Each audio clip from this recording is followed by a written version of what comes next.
Hello, everyone.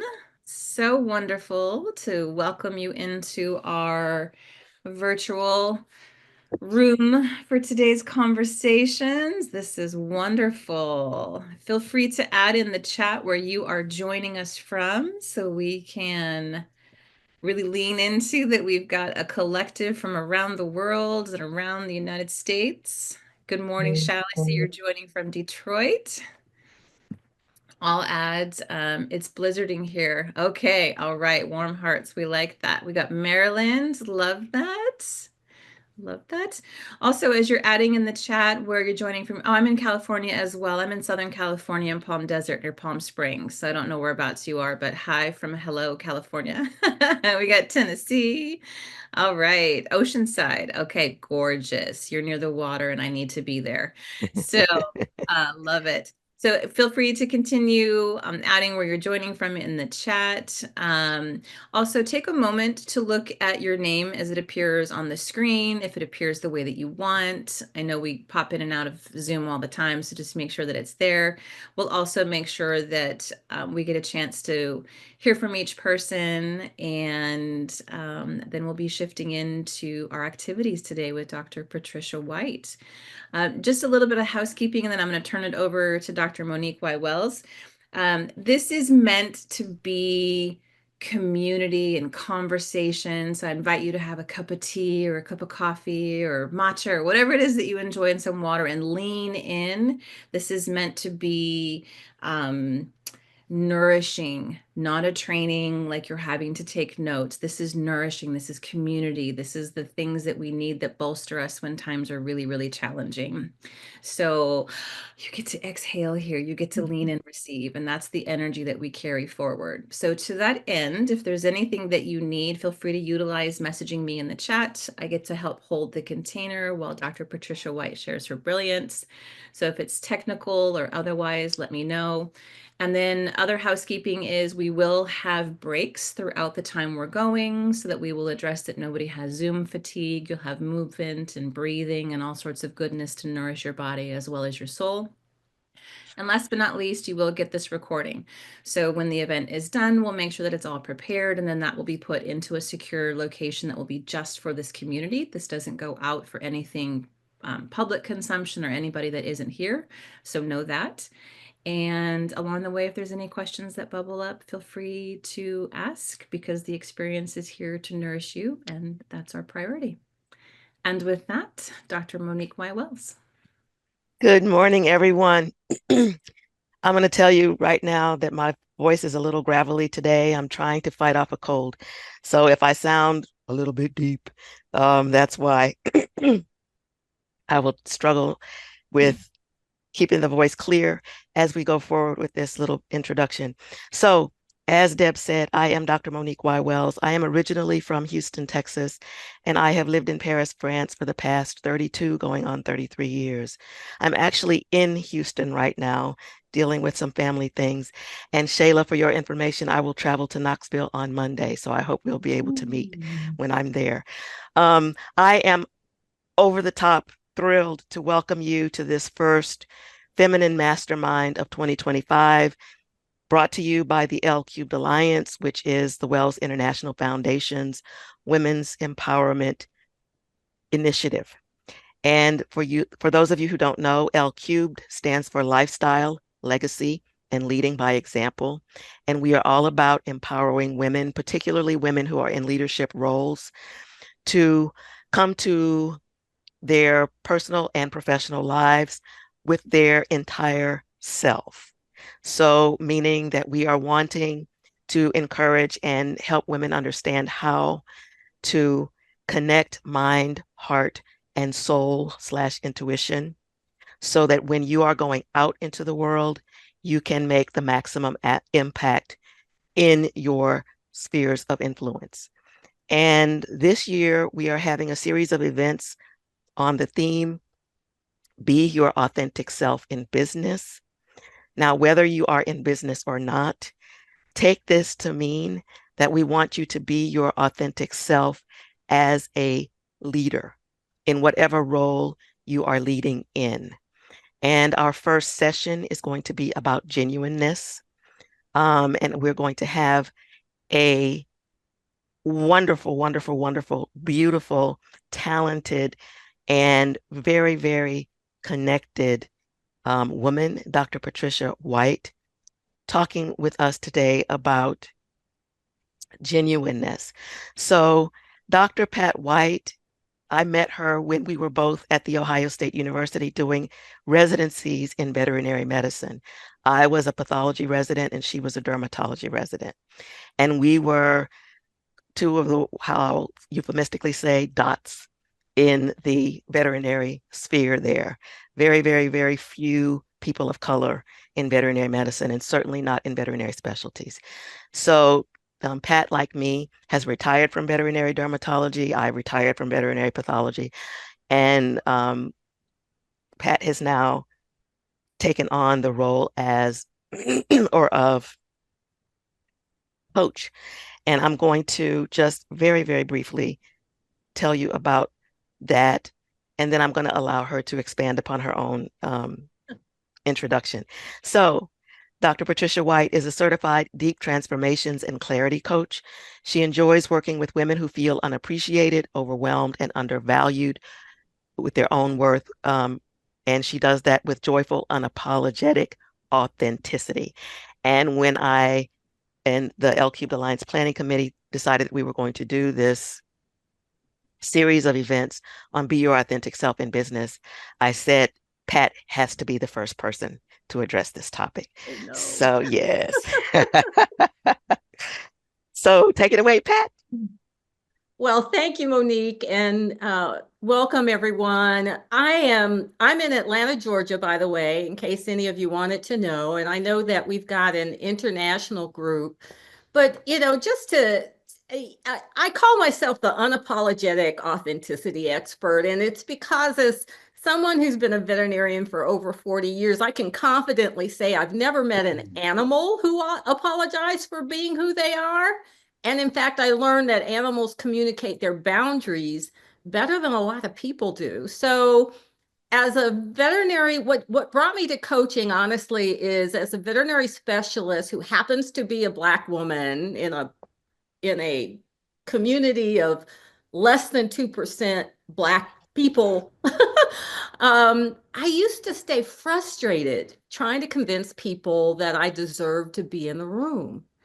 But once I became really clear and owned all that I bring, that frustration kind of disappeared. And so as the unapologetic authenticity expert, I help women stop apologizing for their brilliance and own who they are unapologetically. And it it's something that as women, but especially as women of color, we fight ourselves trying to fit into that space that we know we belong.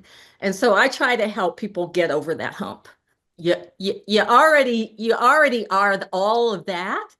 Own it and own it without apology, without excuse. And I think, as we grow, as we go through the things that we go through, we finally get to that place of total acceptance and being in that space of unapologetic authenticity, but it's a journey. And so I like to think that I assist folks to get there without a lot of the angst that I experience. So um, you know, I am really grateful to share this space with you. I want to let you know that this is hopefully going to be a conversation, and I like going with the flow. So hopefully we'll touch on all of the things that I've promised to touch upon. But I also am willing and will lean into being wherever you all and are all. And I think as a community, as we create this community, we'll figure out how to walk this road. Um, I always start my coaching end my event with a meditation. So I want to invite you right now to just close your eyes. I don't know where you are in the world. I don't even know what time it is where you are. It could be early, it could be very, very late. But I want you to bring yourself to this moment right now. Just take a very deep breath through your nose, feeling your lungs expand. And let it go with an audible ah.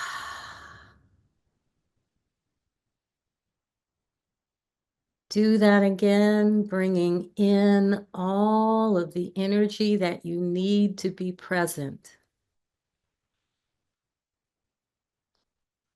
And letting go of all worries and thoughts of things that are not related to being here now.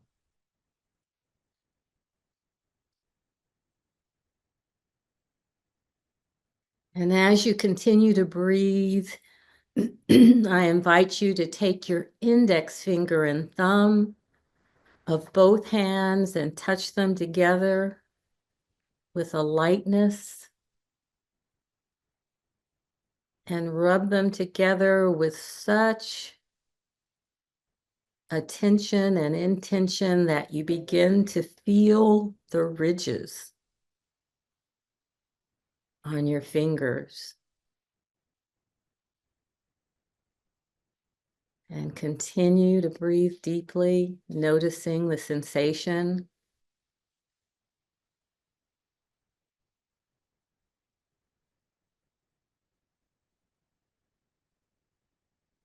Now I invite you to take the tips of the fingers of one hand and lightly touch them to the tips of the fingers of the other hand. And then gently and slowly draw the tips of the fingers of one hand across the fingers and the palm of the other hand. And notice all the different sensations of touch.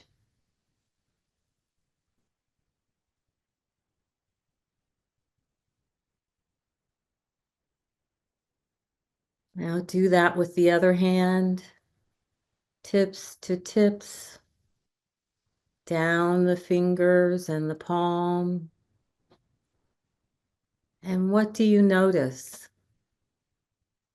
How does it feel?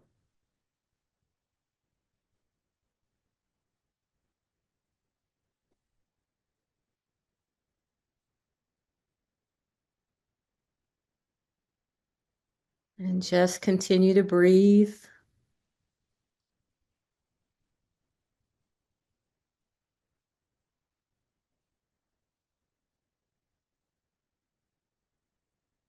And when you're ready, open your eyes.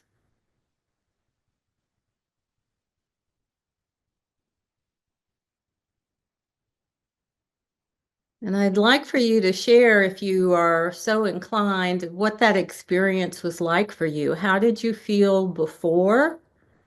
And how are you feeling now? And we're small enough that you can just come off mute if you'd like. That was a very calming experience for me. And I feel grounded and ready to receive. Nice, nice. Thank you. Anyone else? Monique said she feels more grounded. I appreciated the invitation to be embodied versus cerebral. So giving a chance for the wholeness of me to be present versus just my head, which society prioritizes. Yeah. It's a very different invitation. So I appreciate that. Yeah. Yeah. That, I love that short meditation and I love to share it because it's simple and you can take it with you wherever you go. And the purpose of that, it's a mindfulness meditation to bring you into your body, to get you out of your head, to bring you, if we did it a little bit longer, I take you into your heart so that you really do feel the fullness of what it's like to be a spiritual being in a physical body, and that this special vehicle gives us more information than we give it credit for or that we are conscious of. And that when you are in a place, and we're all busy, we're all doing our thing out there in the world, and we all get triggered by different things or feel rushed or hurried or not balanced. And when you want to feel balanced, this is a perfect exercise. Quick, short, you can do it standing in line waiting for waiting to get on the bus. You can do it anywhere. But it really does help bring you present. And when you're present, you get to be more aware of the energy around you. And when you can operate from that place, it's more wholesome, and you become more informed and you can respond rather than react. So thank you for participating with me. I am going to share my screen. I've got just a few slides today. I have no idea how this is going to work. And, for those, Monique knows me, I just kind of go with the flow. So, hopefully things will work out okay. But, let's see, where am I? There I am. I want to first acknowledge that this is, let's see, I got to do one thing at a time, right? Today, we're going to be talking about authenticity and genuineness. And what I'm going to bring into the conversation is the power of self-awareness and self-compassion. This is sort of my wheelhouse. It's what I like to all of my programs are around this area of self-awareness and self-compassion. And I'm hoping that I can share with you today why I think those two are pillars for authenticity and showing up with genuine authenticity. But let's see, I need to get on task. What I want to do is, first of all, acknowledge that it's Black History Month. And it's Black History Month in the United States and Canada. Other places around the globe also celebrate Black History Month at different times of the year. I think in Europe, there's sometimes later on in the year that it's celebrated. October comes to mind. But the thing that's important to me is that we can celebrate ourselves whenever we feel like it. We don't need a calendar to tell us when is good to do that. I think it's great to have a time when you can do that in community, and I think that's what the designating a time during the year to do that allows us to focus our energies as a community on celebrating people that have helped us, upon whose shoulders we stand. I think when I think about unapologetic authenticity from a historical context, I think about people like Michelle Obama, obviously, who, stepped into being the first lady as a wife, a mom, an attorney, all of the things, and shared with us her journey with imposter syndrome, which a lot of successful women deal with. She's very open about that and shared that. And it's something when we see someone like that who is able to share who they are, to me, that is unapologetic authenticity. There are other folks that do that. Chimamanda does that in her own way of storytelling and bringing to the world how inequality affects women and people of color.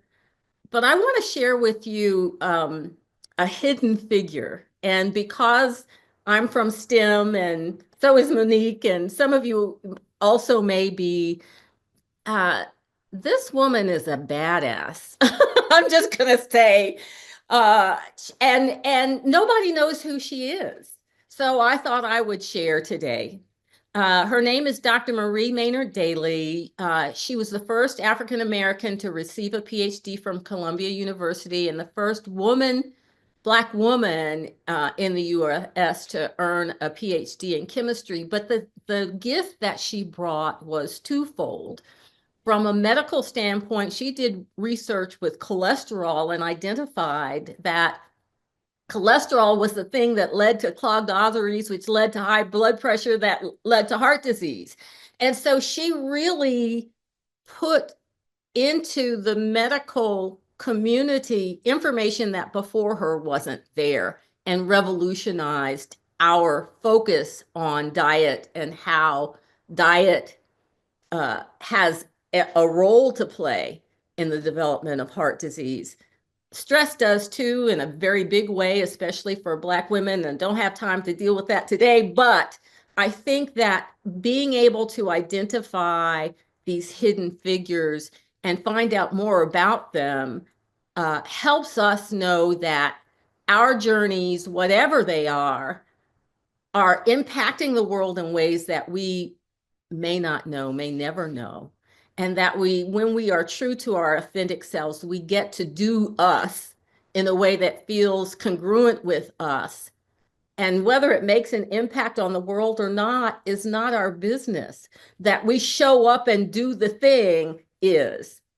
And I would say that Dr. Daly, when I say she was a badass, she was an activist and a feminist. And I think in her later years, she did a lot of speaking around that work. And one of the things that she said, this is interesting because this quote is attributed a lot of times to Brene Brown, and Brene Brown used it in a paper like in the like 10 years ago, but Dr. Daly said it first, and she said courage is like a habitus. It's a habit. You get to it by courageous acts. And it's like when you learn to swim by swimming, you learn courage by couraging. And you learn courage by couraging by showing up and just doing you. I think that as women, we have a tendency to worry about what the world thinks about us, right? And it's how we're trained, it's how we're led, it's what we're taught. And then we have to figure out how to unlearn those things as we grow and as we stumble and as we learn.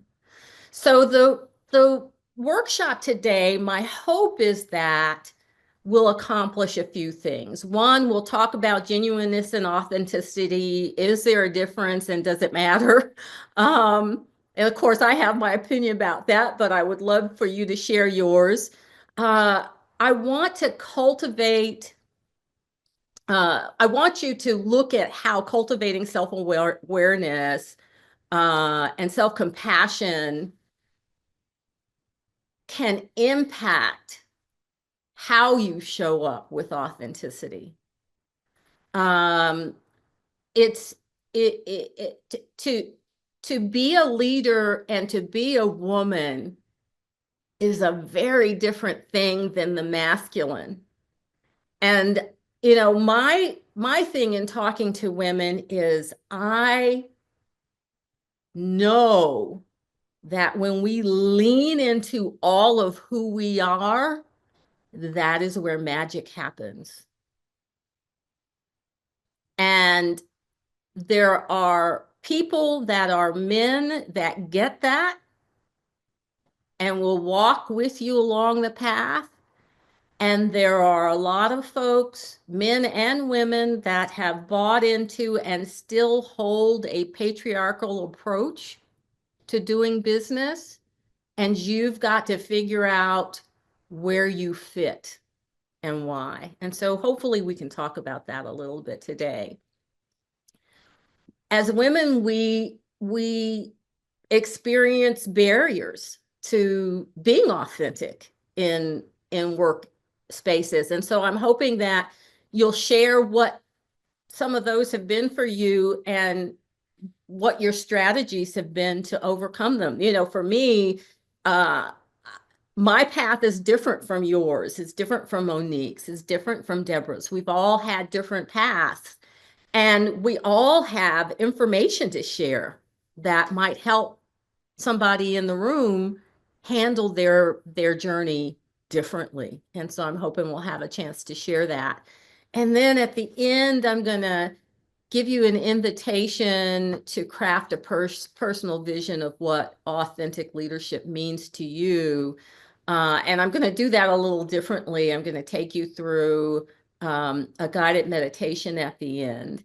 And I don't know, Deborah and Monique, you'll have to help me with this, but typically when I do the guided meditation at the end, that's the end, because it folks often need space to integrate, and I want people to be able to do that. So at the end, just for you guys that are present, if you want to lay down, if you want to get a blanket and a pillow or whatever, I invite you to do that, and give yourself space at the end. And I'll remind you again, but give yourself space at the end to just be. You know, don't have a big plan to go out with a big a group of family. You can, but it will make the integration a little more challenging if you do. All right, questions. Anybody have any questions? I have a question. Yes. So I love what you have planned for us for the end.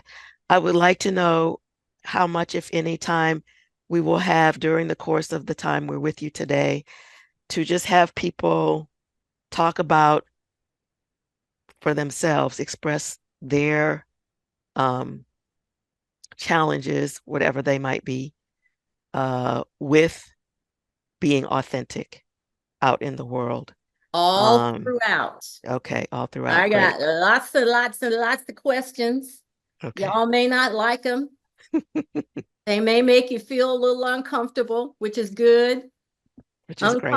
Uncomfortability means that there's something deeper. You know, Yes. so it's all about this. This is all about you guys, honestly. You know, if we were in a room, I would be able to do this differently, but we're not. And so I am going to sort of stumble along. But I have lots and lots of questions, and there's lots of it is dependent on the folks in the room and how much you want to participate, honestly. Does that answer? Yes. Yes. I love it. Great. Great. All right. So let's get started. All right. So, or not. There we go. So, you know, as a place to start, does anybody have their own definition of what authenticity is or what genuineness is? This wasn't supposed to. Sorry. I'm going to stop sharing my screen for a minute. So this is Shell, Dr. White. So Hi, unfortunately I saw some of the bullets on the screen, so I'm gonna take a little bit different path because I align with a lot of them, but I don't want to sound like I'm copying. No, that's okay. So I'd like to share from the vantage point of when I realized that I wasn't operating as my authentic self back early in my career. I worked for a company for 18 years, and you could not tell me that if I accidentally cut my hand on a sharp object, I wouldn't bleed blue and green, which were the colors of the logo. And I did everything that I could. I cut my hair short, or in the styles I thought were professionally acceptable. I wore shoulder pads. I looked like an FBI agent in all of these pantsuits that I wore with my pager for years. And then as my career advanced, I noticed that even though I was getting more circles around my name than through it as I continued to progress, that when I encountered an incident or a situation that no longer served what they needed or didn't align with what they wanted, it wasn't rewarded. Yeah. And so I said, crap on that. And that's when I decided that they were going to see real Shal anyway. I'm bubbly. I have a quirky way of saying things, which people call Shalisms. And once I embraced who I was in all places, like 360 degrees, there's a way to present yourself in certain situations, but I'm still me, whether I'm saying isn't or ain't, right? And once I did that, then I feel like part of myself was set free. So to me, that was how I got to my genuine self part. Wow. Wow. Great. And that's such a great story. That is such an amazing story because you want to fit in. You want to check the boxes, especially in your younger years. You are told that that's what you need to do to be successful, right? So what was it about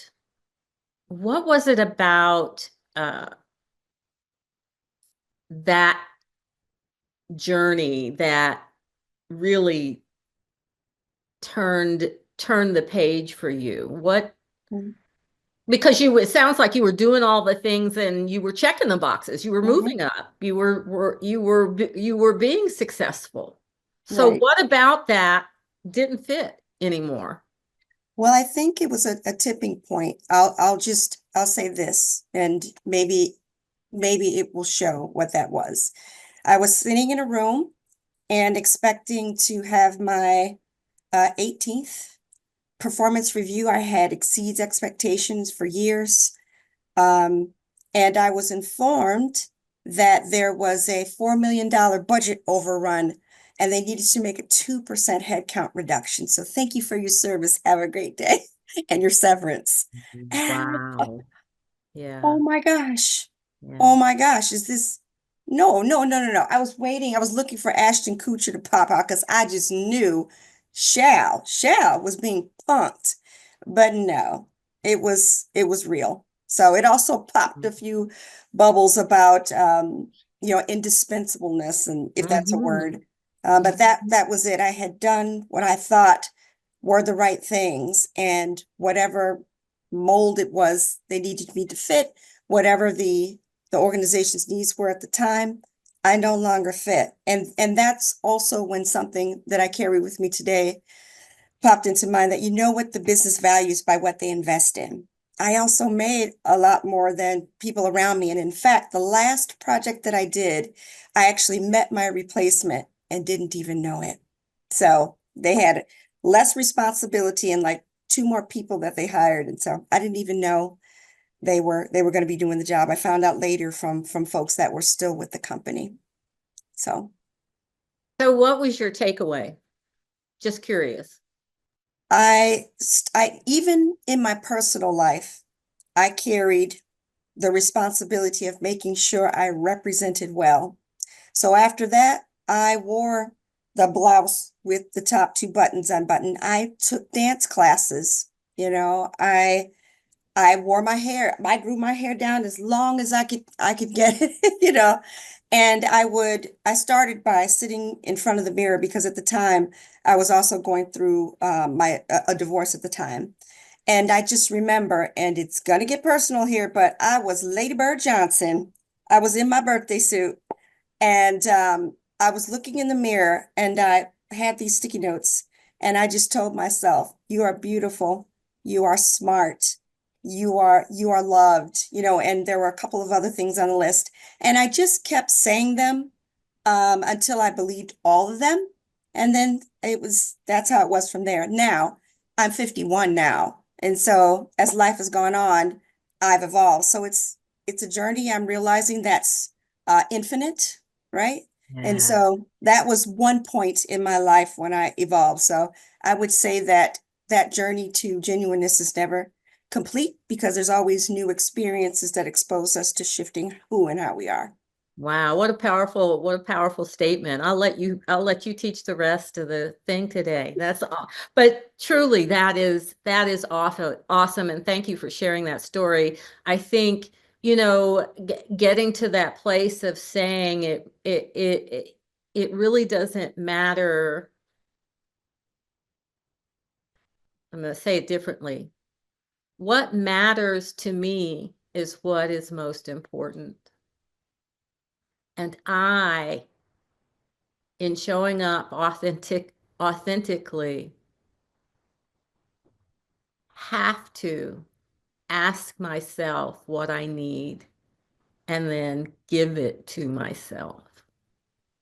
And that's exactly what you did. In that moment of feeling, you know, folks could have said, why am I not worthy? Why am I not valued? They could, you could go all the way down, and you probably did ask those questions. Why am I, how is it that I'm not valued? Oh, I'm too expensive for the company to continue to afford me. Or why am I not valued enough for them to want to keep, you could go down a rabbit hole of stuff, and you chose differently. And like you said, it was a turning point. It was a place where you looked in the mirror and asked the hard questions and then told yourself what you needed to hear in order to move forward. I love that. I'm feeling it in all the places. So thank you. Does anybody else have anything they want to share about an experience? Hi, everybody. This Hi. is less about an experience and just wanting to share something that resonated with me, Shal, while you were speaking, and Dr. Pat, what you added, it requires a level of curiosity, like about the journeys that you're on. And it's just like, asking myself what I need and giving it to myself, it like requires like one permission, I think, to even ask yourself that. Yeah. And also being able to like engage with yourself with the level of curiosity where it's not a judgment for being needy, or you know what I'm saying? Like it's like I'm being curious about what I need. Like really, like what is it? And slowing down to be able to hear yourself respond. Oh, that's so beautifully said. So where are you, Lindsay? I'm in Brooklyn, New York. Okay. All right. So beautifully said.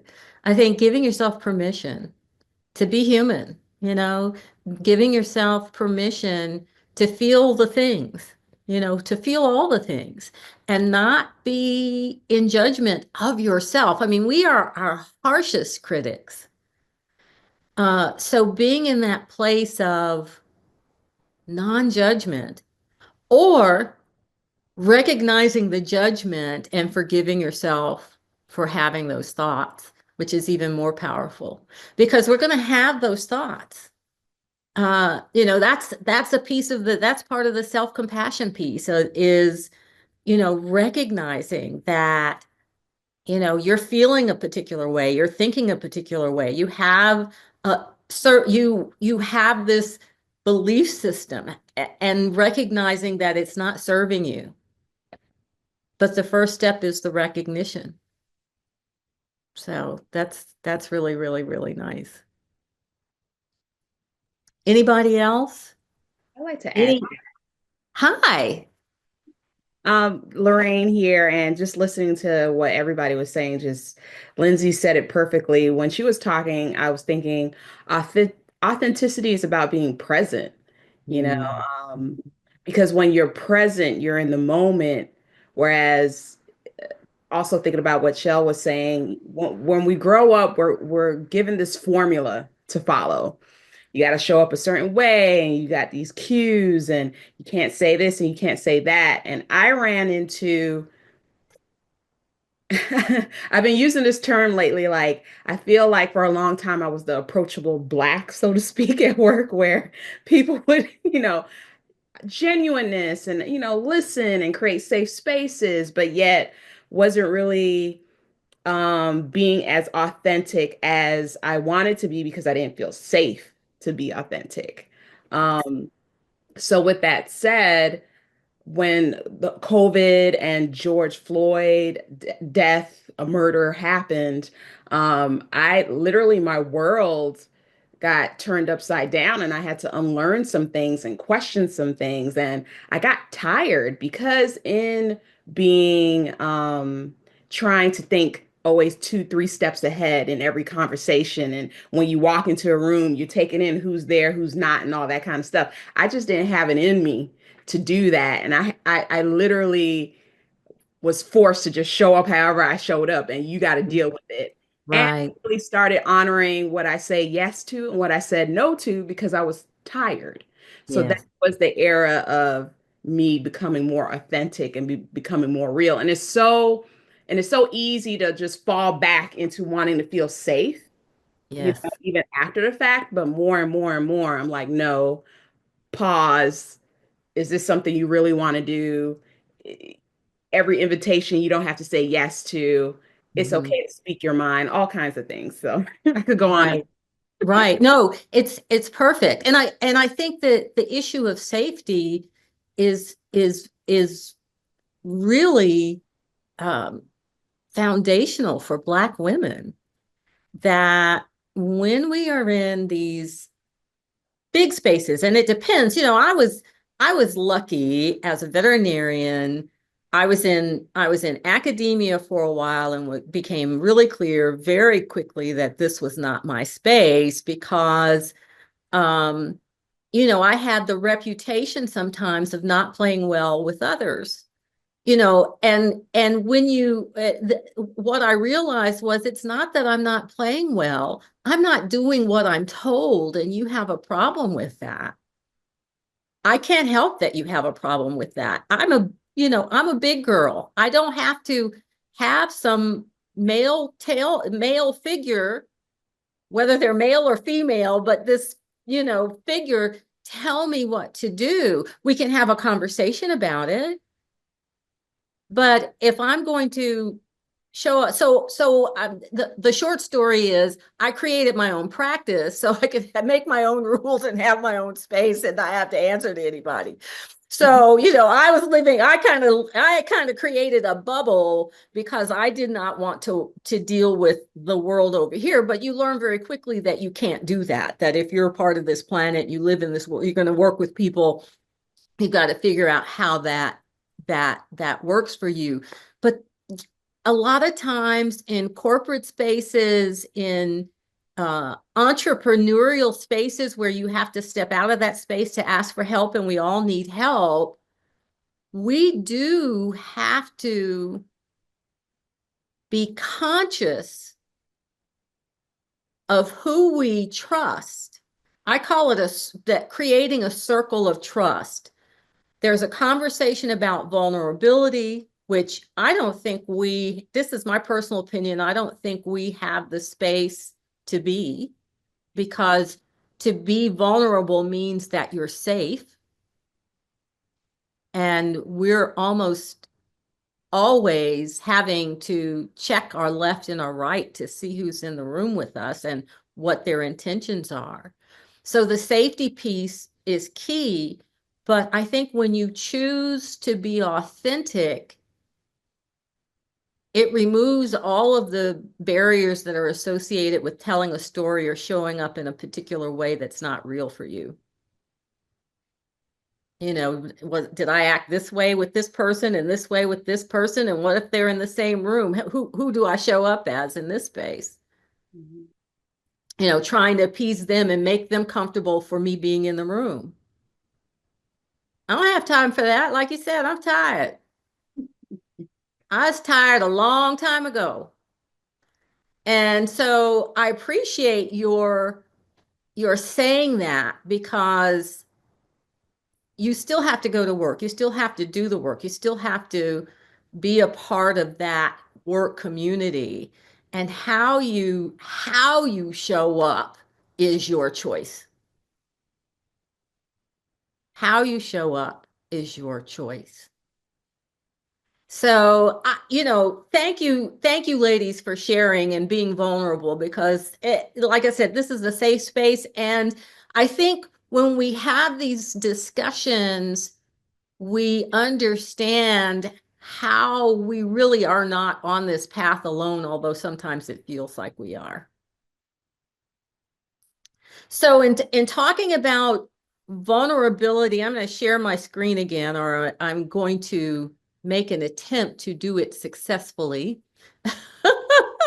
And show and look at this slide again about the difference. And I would love for you to share with me whether you agree with these differences. And it's interesting, when I was preparing for this talk and I was reading about others' opinions about the difference between authenticity and genuineness, I found so many contradictions. Depending on who you read and who you talked to, folks would switch. Authenticity meant what genuineness meant, and genuineness meant what authentic, So I said, well, then you just have to decide for yourself whether there's a difference and whether it matters or not.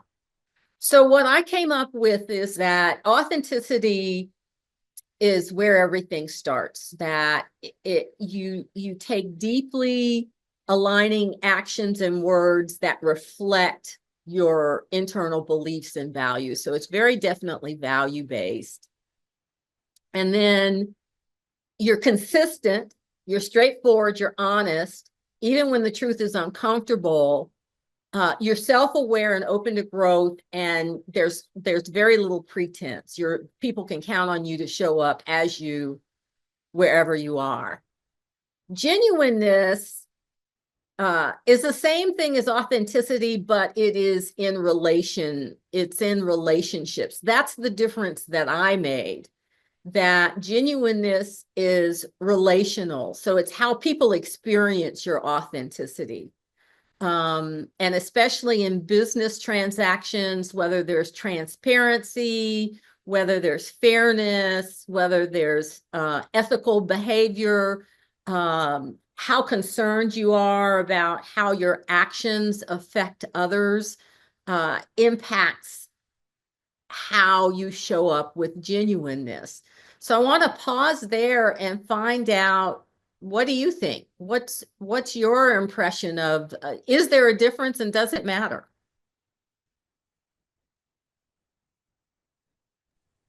Dr. Pat, this is Deborah.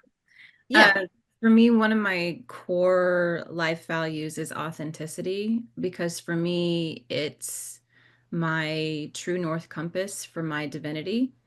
And what it means is, when I trust my authenticity, I don't have to slice and dice who I am to fit into the spaces where I'm allowed. Absolutely. I don't have to wear a mask depending on who I'm at, so that they can see who they want me to be.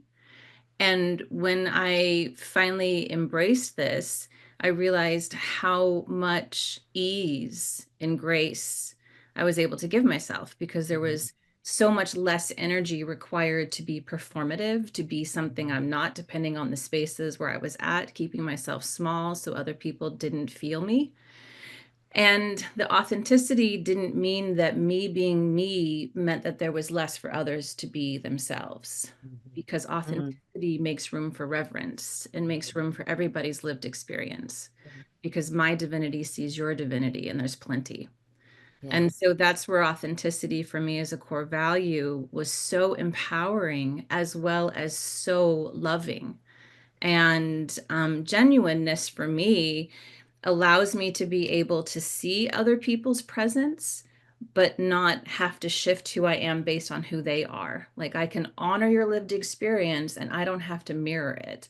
So genuineness becomes like a type of a verb, but it's not me. Authenticity is me, and I don't have to slice and dice who I am to make other people matter. Yeah, I love that. I love that. Yeah. Anybody else? I will say, Deborah, that I agree with you, and authenticity is a core value for me as well. And it's funny, I have friends who I haven't seen in 20 years, 30 years, 40 years, and the comment almost always is, God, you haven't changed. And I hear that as a compliment because that means that I can be consistent with who I am and have the people that matter to me be able to count on me to show up as that. You take the whole package, you know? Um, and it informs how I interact with others. So as you said, you know, your divinity sees someone else's divinity. I accept you for who you are. I accept me for who I am. Your response, your answer, your showing up has no impact on who I am.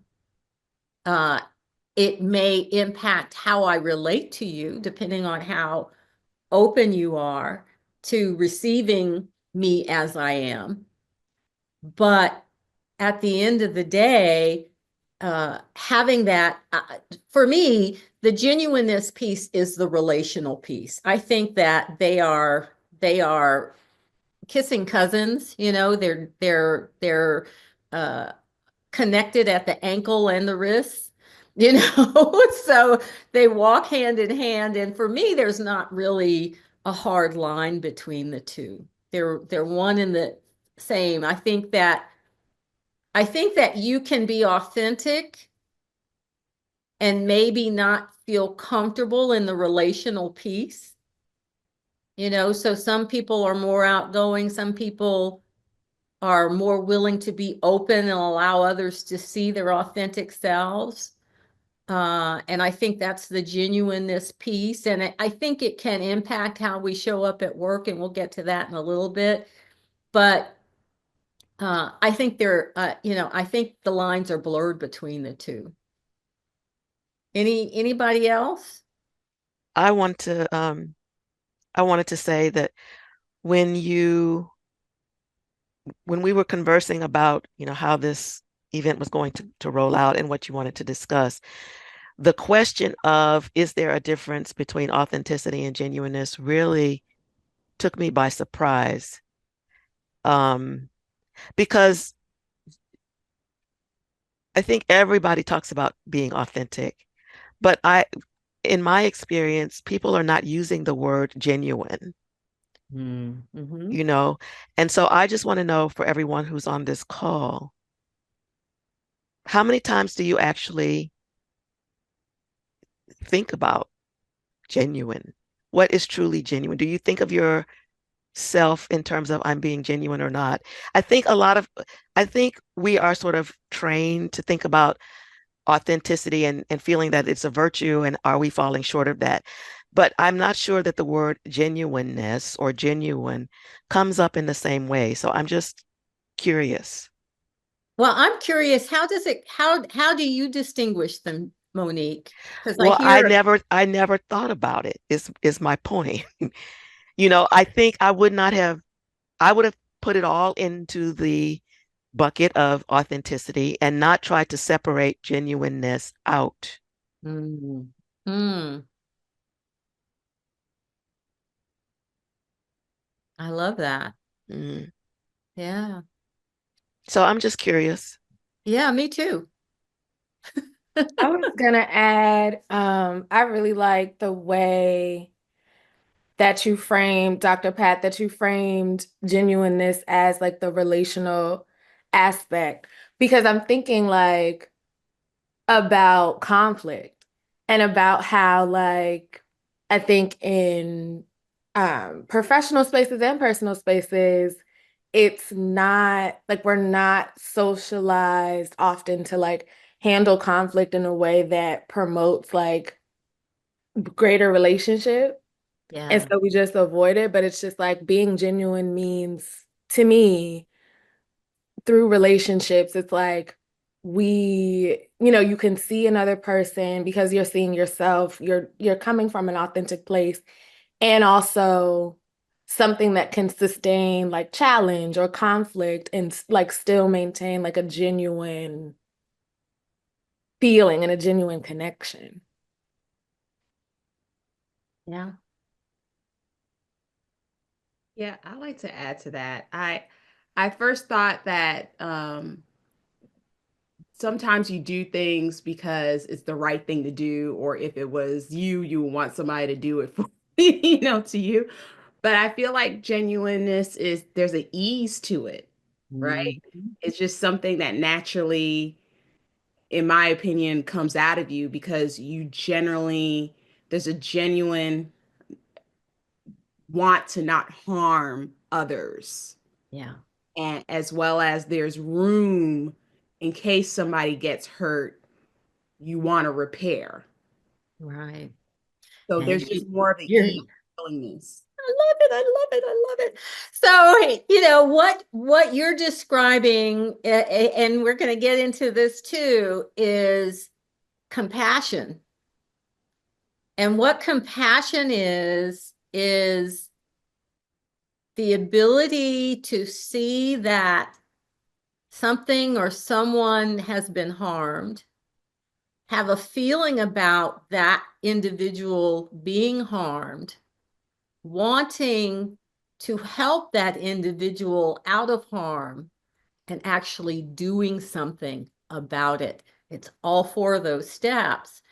And what you're saying is that with genuine, when someone is genuine, they are expressing that compassion piece in their relating to others. That when let's say you're in the boardroom and there are a bunch of people around the table, and someone says something that's obviously harmful and directed, right? You have a choice in that space to say nothing, to agree, or to step in and say, I want to interrupt the conversation. I heard you say XYZ. Is that what you meant? Because what I heard was fill in the blank, and I'm not sure that that has a place at this table. Boom.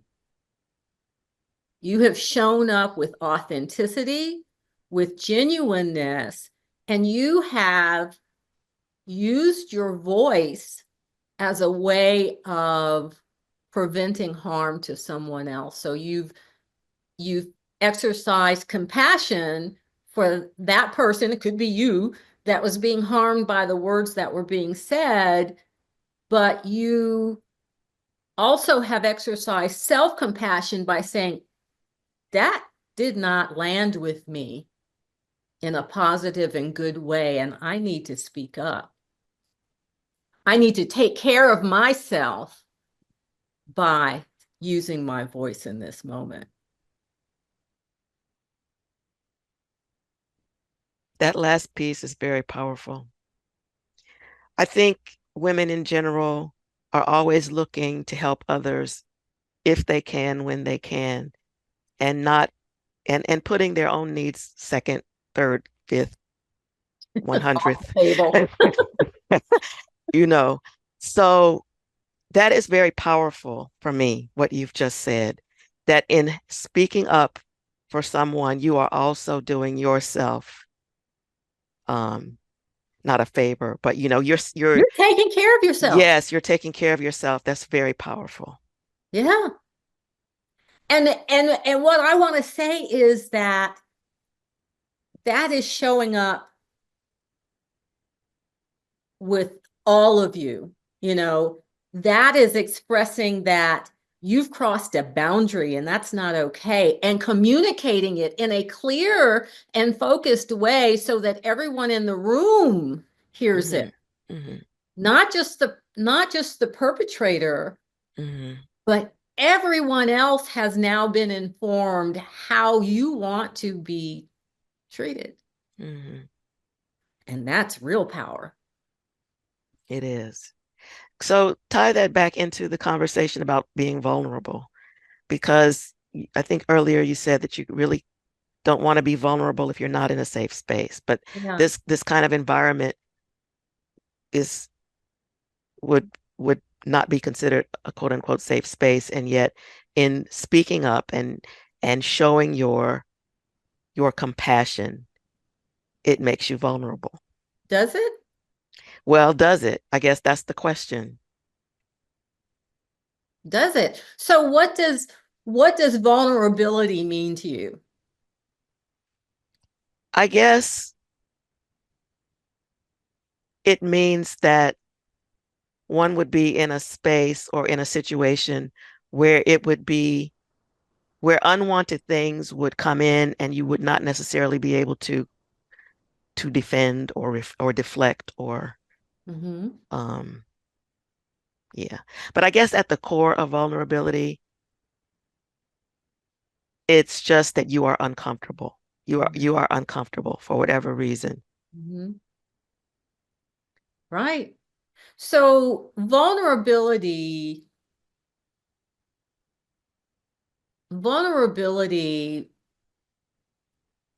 suggests that in my opinion, vulnerability suggests that you are showing others something that would ordinarily be hidden. Mm-hmm.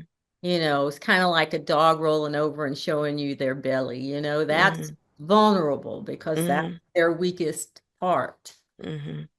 But in that boardroom experience, have you been vulnerable or have you just been authentic? It's a question. Now that we're talking about it, it's a question. It brings a question to my mind. If I could add to this in a different light, when I think of vulnerability, I imagine myself with this rhinestone suit of armor on and my sword, but my sword is at my side and my shield is down. Right. So I think of it in two veins. Number one, I'm being vulnerable in the sense that I'm opening myself up in a way, that I know you could hurt me, that I risk being hurt, rejected, or any number of consequences for allowing you in a deeper part of me.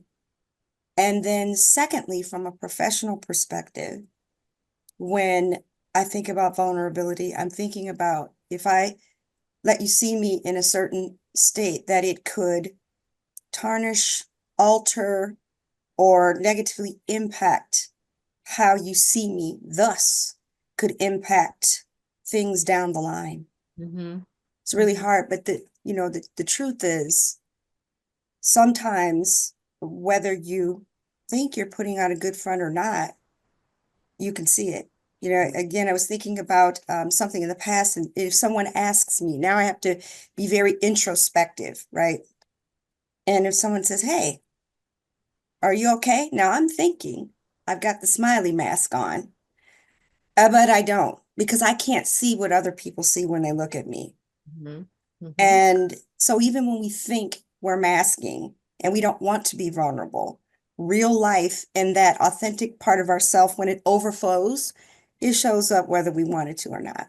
Mm-hmm. At least that's how I view it. Right. Thank you. Interesting. Yeah, I love it. So, when I talk to young veterinarians, Black women veterinarians, so you're talking about a really small group. But I have a talk that I give that's called the strong Black woman. It's basically, around the strong Black woman stereotype, and how, being in the spaces that most of us work in, folks talk about all of the ways that we don't show up vulnerable, that we always have our sword and our shield at the ready. And it's because we don't feel safe. We aren't safe. It's not that we don't feel safe. We aren't safe. Really, honestly, we're not. And so when I give that talk, I put an X through vulnerability, because I don't believe that in the real world we're safe to be vulnerable. I just don't. In workplaces. And so how do you find your way around that? Well, you work on your authenticity. And I think that it's different, that you work on your relational authenticity, which is, genuineness if you want to, or just call it relational authenticity, how you share your authenticity with the people that you work for. You get to choose how much of you they see. And when they ask you, are you okay? You get to answer it any kind of way you want to. You aren't obligated to share. You aren't obligated to be honest and tell all your shit. You you get to choose how much somebody you don't have to. And I tell them, don't tell them all the things. They don't need to know. Especially the young ones, they do not need to know, and you don't need to tell them anything, really. You get to choose, but you need to choose wisely and thoughtfully.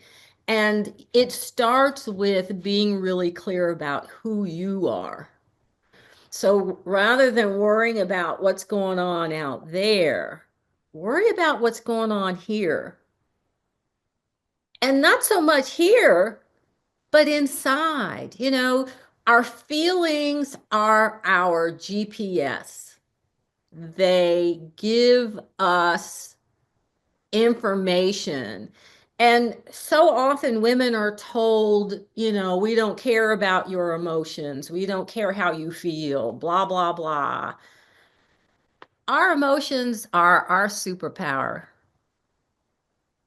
because we can take all of the leadership training and slather it with a good dose of intuition, and be able to show up in that space and read the room and connect with people in a way that men often are afraid to do. That's a superpower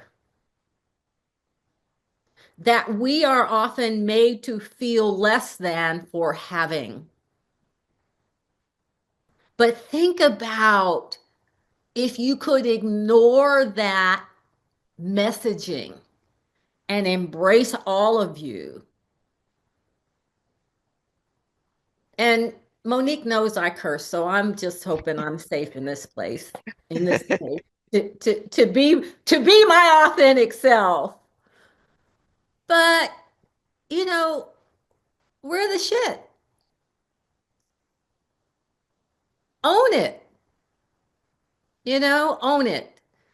And so, when you're talking about, for me, when I'm talking to young Black women about vulnerability, I tell them, put that on a shelf. You will grow into what that means for you, but work on your authenticity and being your true self and using your voice with your whole chest.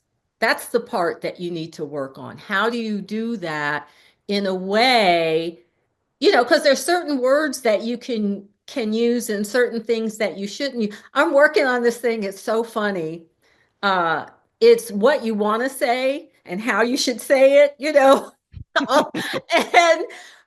as that list expands, now I think I've got like 60 phrases on the thing, and they're all things that go through your head in the moment that you want to say, that in this mixed company I cannot say. It's a professional space, and that's not. but how can I say this so that people hear me?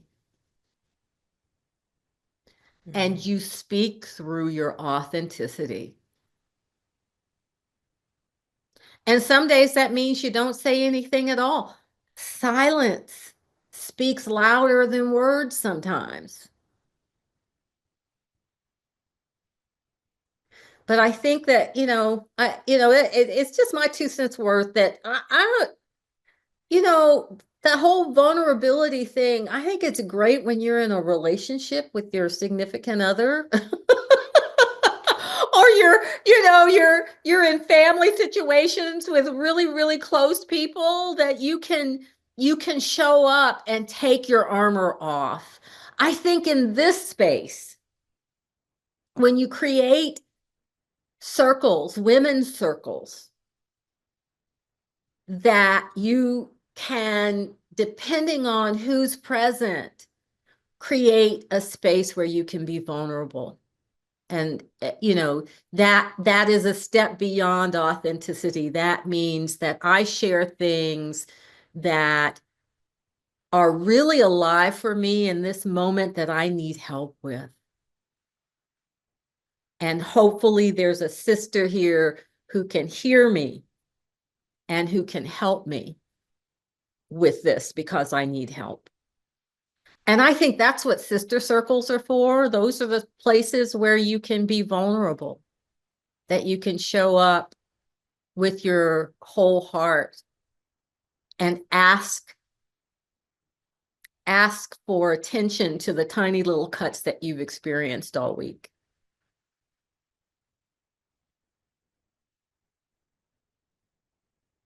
What does anybody else think about that? I've always felt like vulnerability is something that needs to be earned, because it needs to be the place where there's reciprocity and equally making deposits into the relationship bank. Yeah. If I'm going to share my most tender experiences where there might be feelings of guilt, shame, judgment, I need to be able to know that it's a healing space, Right. not a judging space. Right. It's a circle of trust, right? You've got to be able to trust. When you are vulnerable, you have to feel that there's reciprocal trust. Absolutely. It's an That you can trust that person and they can trust you. Right. And I think vulnerability also gets wielded as a power play in professional settings where you're told to be vulnerable, but what they actually mean is transparent, to speak about what's going on. But we live in a culture, the colonial patriarchal culture, which is based on punishment. It's based on punitive measures. It's not often safe to say, I failed and I'm viewing my failure as an experience of learning. We do that with kids in K through 12 learning. We punish them for failing when failing is one of the most beautiful things in learning. So again, vulnerability is not something I choose to ever feel obligated to offer. You need to earn it. And if you're not going to be depositing into the relationship bank, next. Yeah. Well said. I love that. Yeah. That trust, that circle of trust. Yeah. And you get as women, we have to be observant of the spaces that we're in.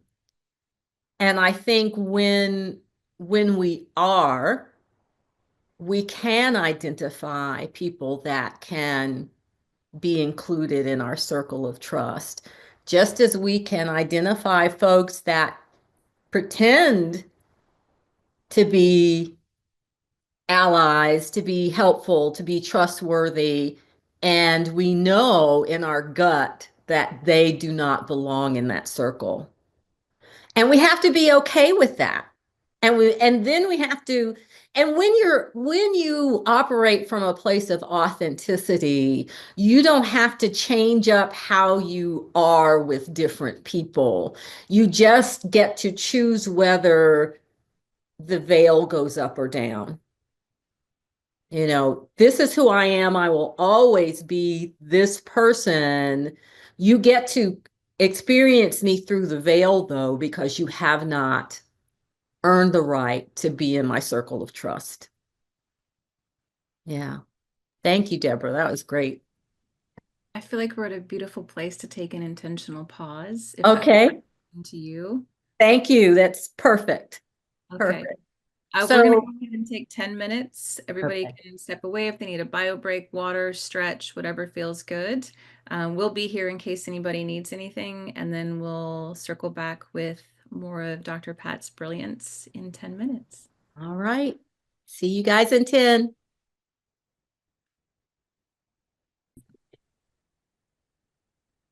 All right, Dr. Patricia White, when you are ready. Okay, let's see where I am. I may have to come back. Excuse me just a second. I see that Dr. Talk Monique. amongst yourselves. There you go. Dr. Wells, you have your hand raised. And you're on mute, my friend. Okay. Yes, we'll have to wait for Dr. Pat to come back. But my question is, and we can actually just sort of start to mull this over while we're waiting for her. When we, in the previous session or the previous part of our session's conversation about being authentic and allowing people or not to see you, Pat referred to saying, I choose to allow you to see me through the veil or without the veil. And my question is, how is the veil different than a mask, or is it? Oh, I love that question. I heard it. Okay. I wasn't here, but I heard it. Okay. What a good question, Monique. Ooh. Yes. So, was that for me or was that for anybody? For you first, but I would like for all of us to discuss. Okay. So for me, the mask is different from the veil. Okay. The mask is you don't see me, you don't see my authentic self. I'm showing up with a persona that I want you to see. And it may not necessarily be the authentic me. It may not be the true me. Mm-hmm. So, and we've all worn masks. We've all had that persona that we felt that, the organization or the people in the group needed to see to have a particular impression of who we are. Mm-hmm. And that may or may not be who you are authentically. Mm-hmm.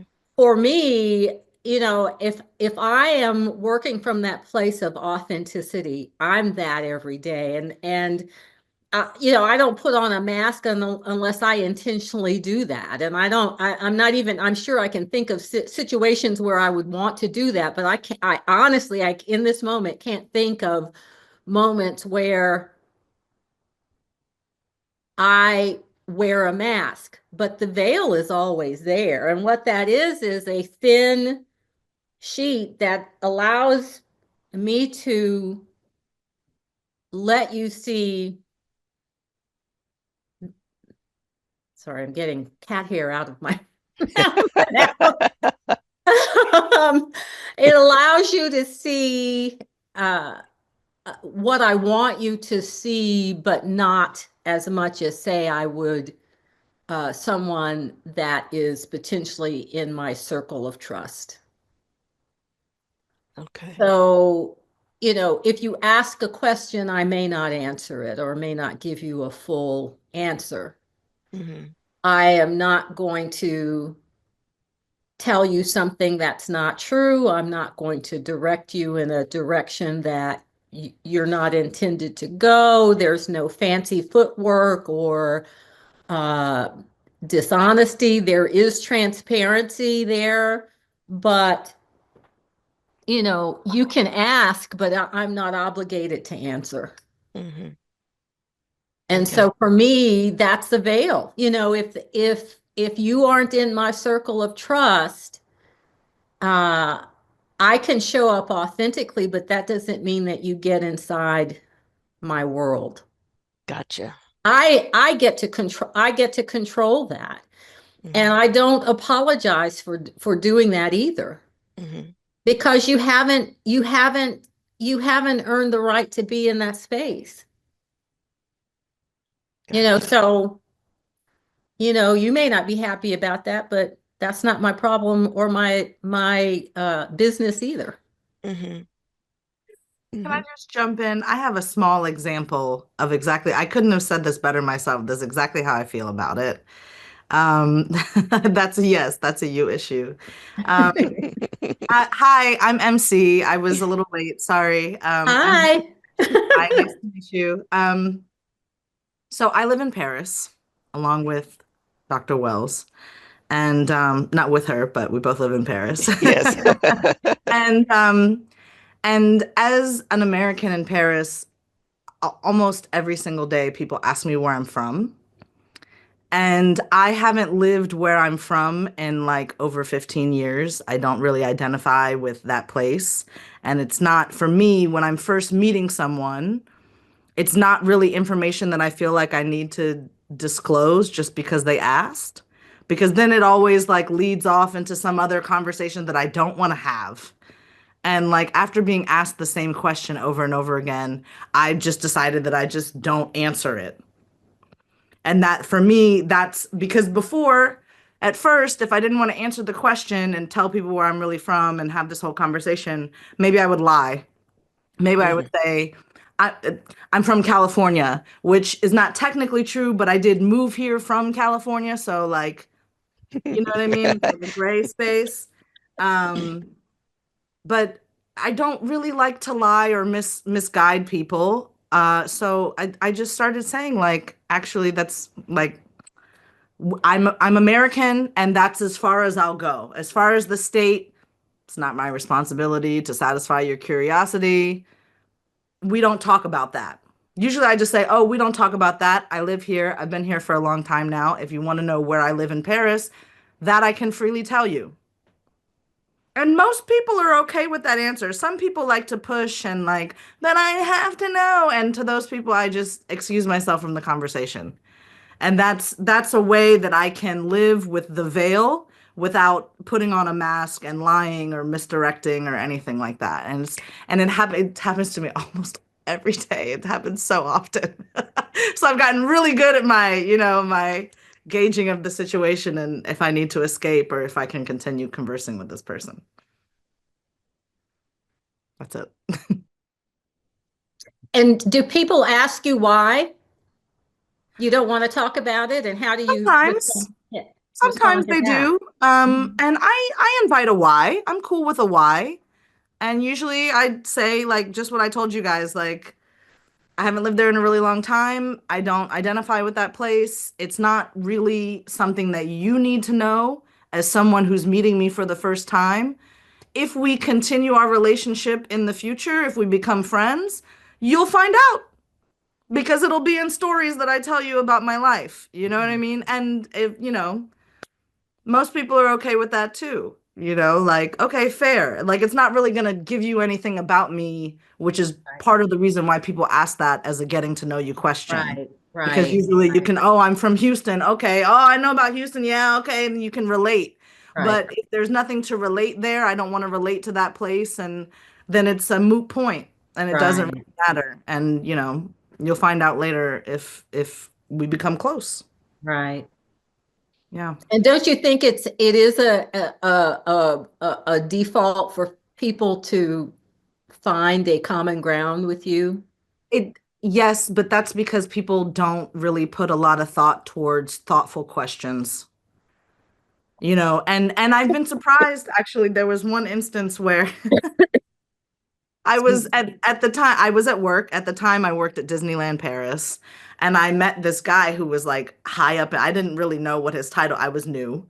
And so my boss, my actual direct manager was nearby and he asked me like, "Oh, like where are you from?" I was like, "Yeah, I'm American." And he's like, "What state?" And I was like, "I don't really like that question." And I didn't really think about it when I said it. But I was like, "I don't really like that question." And very professional man. He was like, okay, no problem. Where do you live in Paris? Or he asked me something else and we just moved on and it was all good. And then later my boss, who's British, so she has like all this like angst, I don't know. She was like, oh my gosh, Monique, oh, I can't believe you said that. I can't believe that was your response to this guy. And I was like, why? He's a person. And he didn't seem offended or anything. And actually, I think it made him respect me more because then after that, like every time he came to our area, he always made sure to say hi to me. So it worked out. Isn't it funny how being authentic works out? In the end, it works out. I love Yeah. that. So there's a ritual that I do in Women's Circle that actually involves a veil.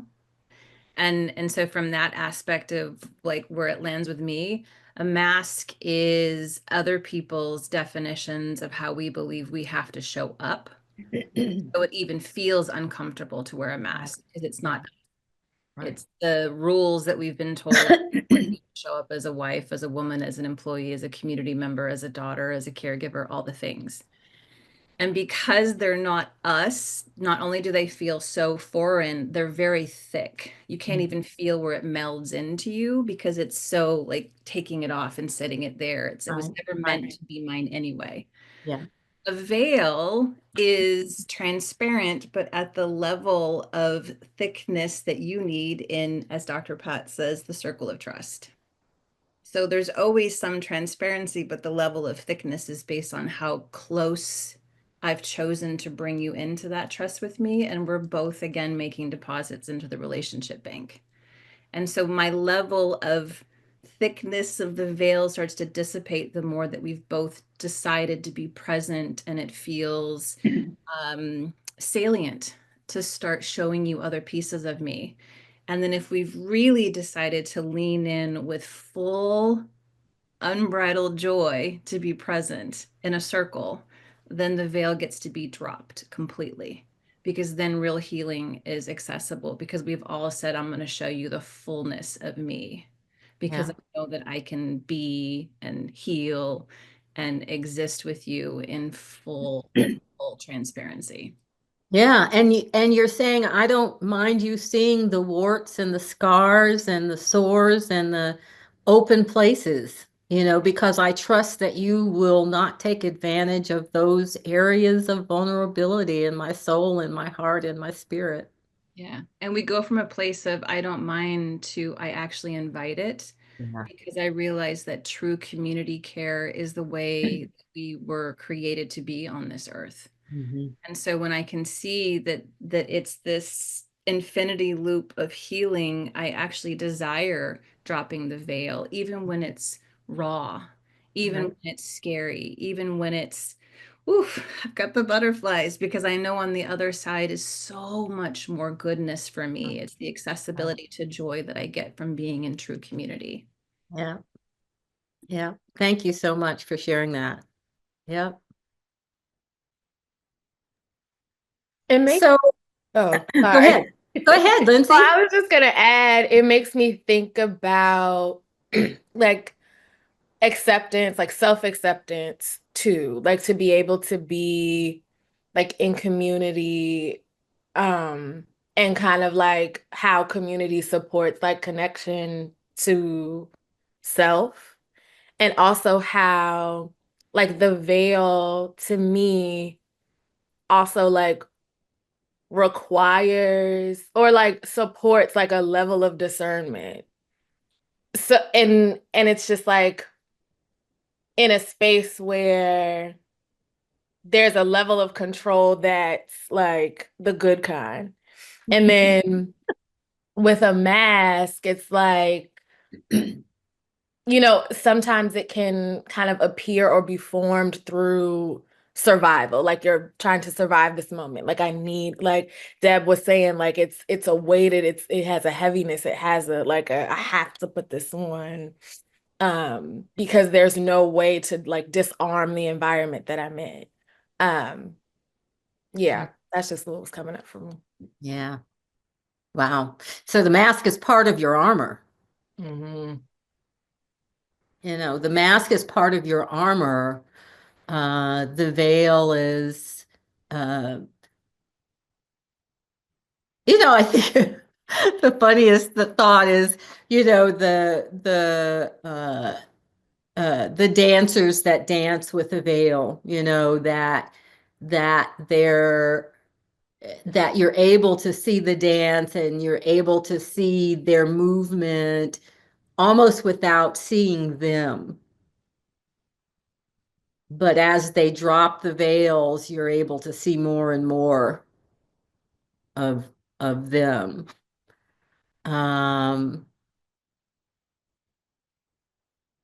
Yeah. And you're saying that wearing that mask is part of the armor. It's part of the way that you try to feel safe. But as Deb said, it's heavy and it doesn't feel like you, and you can't wait to put it down because it's heavy. And I think embracing your authentic self allows you, it doesn't happen overnight, but the practice of self-compassion and the practice of awareness and the practice of authenticity, they're all practices, that you step into that space of beingness, and each time you practice, you get better and you feel more comfortable in putting down the mask because you don't need it anymore. You've got this part of you that you wear all the time that is there for the purpose of keeping you safe. You're allowing that part of you to be expressed. So I want to move into this next section about and we've been already talking about it to some degree, but to talk about genuineness and authenticity in leadership.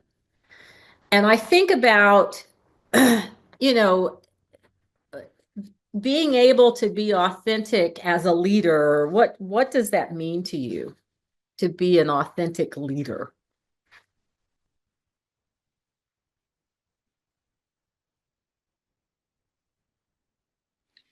If I could answer, kind of want to add everything that we've been talking about together, but I think that it requires you to be ever present, because I am a mother, I'm a daughter, I'm a grandchild, I'm an aunt, I'm a teacher, I'm all these things, I'm a leader. But like you said, the difference between wearing a mask is like, okay, I gotta do these things, and oh my God, this is, that's when I think of mask, I think of like, okay, I have to pretend. But even as a mom, for me, I'm constantly telling myself, yes, I am a mother, but I'm a person first. And who am I here? Why am I here? Literally, that's like the question I'm asking myself all the time, at work, at home, with my husband, with my kids. It's like, who am I? Yes, I'm your mother, but that does not mean that I have to run myself ragged to get all these things done. I'm human. I'm just me. So to be an authentic leader for me is constantly being in the present. Who am I? Why am I here? What purpose do I serve? Who are they to me? That's for me, that's the only way that I can survive and truly be myself constantly, is to ask, okay, what am I feeling? What's going on? Yes, okay, I gotta cook dinner. But do I have to do it with, this like anxiety, or okay, I have to do this meeting, but do I have to like, oh my God, I have to be here? It's like, no, I'm just gonna walk and stay calm. Who am I? Okay, why am I here? Let's accomplish the goal. Let's do what we gotta do. That's the only way to me to be authentic in leadership. Right. So let me ask you, the piece where you're anxious, what conversation is happening in your head that puts you in that place? It's good that you talk yourself out of that place, but what do you think it is? What is the belief or the thought that you have that puts you in that place of anxiety and having to do or be or show up a particular way? I think it's expectations. You know, I think as a woman, we just have so many. We are supposed to stay calm in all situations, and if you don't, it's like, oh my goodness, what's wrong with her? Or as a mother, like for me, that's like the ever pressing thing is that it's like they expect perfection. They expect the expectation is like, you're my mom though. You're not allowed to be sleepy. You're not allowed to be tired or having a bad day. Or with Wow. my husband, it's like, you know, and it's pressure that I put on myself. But if Mm-hmm. I'm home and he works from home, it's like, oh, to be a good wife, I should probably make him something to eat. And then it's like I have to literally like, hold on, wait. Do I have to? Like, do I feel like it? Am I like yesterday, for example, I was cleaning the house and I just wanted to clean. I just wanted to clean. I just felt like cleaning. And then I remembered that he was hungry, which is this is, you know, me being vulnerable with you guys because so I mean I'm domesticated, I can't lie. And so then I was like, wait, are you really about to stop your flow of things to go make him a sandwich? That's crazy. No. But then it's, I mean, even in that moment, it's like, is it crazy that you're thinking about another human? No. I love him, but I'm going to continue doing what I'm doing. And he didn't ask me to make the sandwich. I'm just thinking that I should make the sandwich. So I'm going to continue forward and do what I have to do. And I'll make it when I feel like it. When I get hungry, I will stop and then I'll make the sandwich because I want to show love, but I don't have to do it right now. But to answer your question, I think it's the expectation. For me, I'm a bit of a perfectionist. Whatever I do, I just want to give my all, and with in all facets, in my professional life, with my kids, with my husband, with my family. And so it's like if I think of you, then I want to give to you. But then as a woman, it's like, hold on, but did you give to yourself first? Ooh, So girl. Brittany, I Brittany, love you. Brittany. How do you say your name? It's just Brittany. Sorry, my mom's calling me Brittany? crazy. Okay, thank you. I appreciate it. I was like, okay, I'm just gonna go for it. So thank you, Brittany. Um, and uh thank you for being vulnerable and thank you for putting the quiet thing in the room because so many women uh struggle with the very same things that you are sharing, that the expectations, they're not our expectations, they're somebody else's. They're all the other people's expectations, our husbands, our children's, that we think they have, because we don't know. So where did that story come from? That's a story. And you know it, you know how you know it's a story? And this is for everybody. If it starts with should, have to, never, can't, always, it's a story. It's a made up story that you get to rewrite the story. So you do the thing that all of us have to do in those moments when we're feeling some kind of way, you know, and the shoulds have come into the conversation.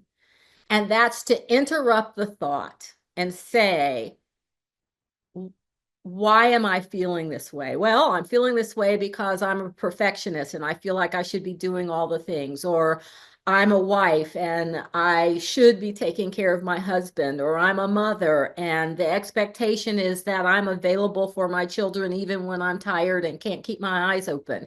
You know, all of the things are what we honestly do to ourselves. And we're trained to do that. You know, I was challenged the whole last year that my dad was alive. My stepmom was his 24/7 caretaker, and I could never get her to find someone to assist her so that she could take care of herself. And I always would say, Tony, what if something happens to you? we need to put some things in place for you to take care of you so that you're available to because she wanted to do those things. They weren't things that she didn't want to do. So she's from a different generation where that mindset is carved in stone and there's no space. And we've all moved through, I think in this room, we're all from different generations, but we've watched that change over time to understand that we do have choice. And you're asking the question, do I have to is one of the questions. Do I want to is another one of those questions.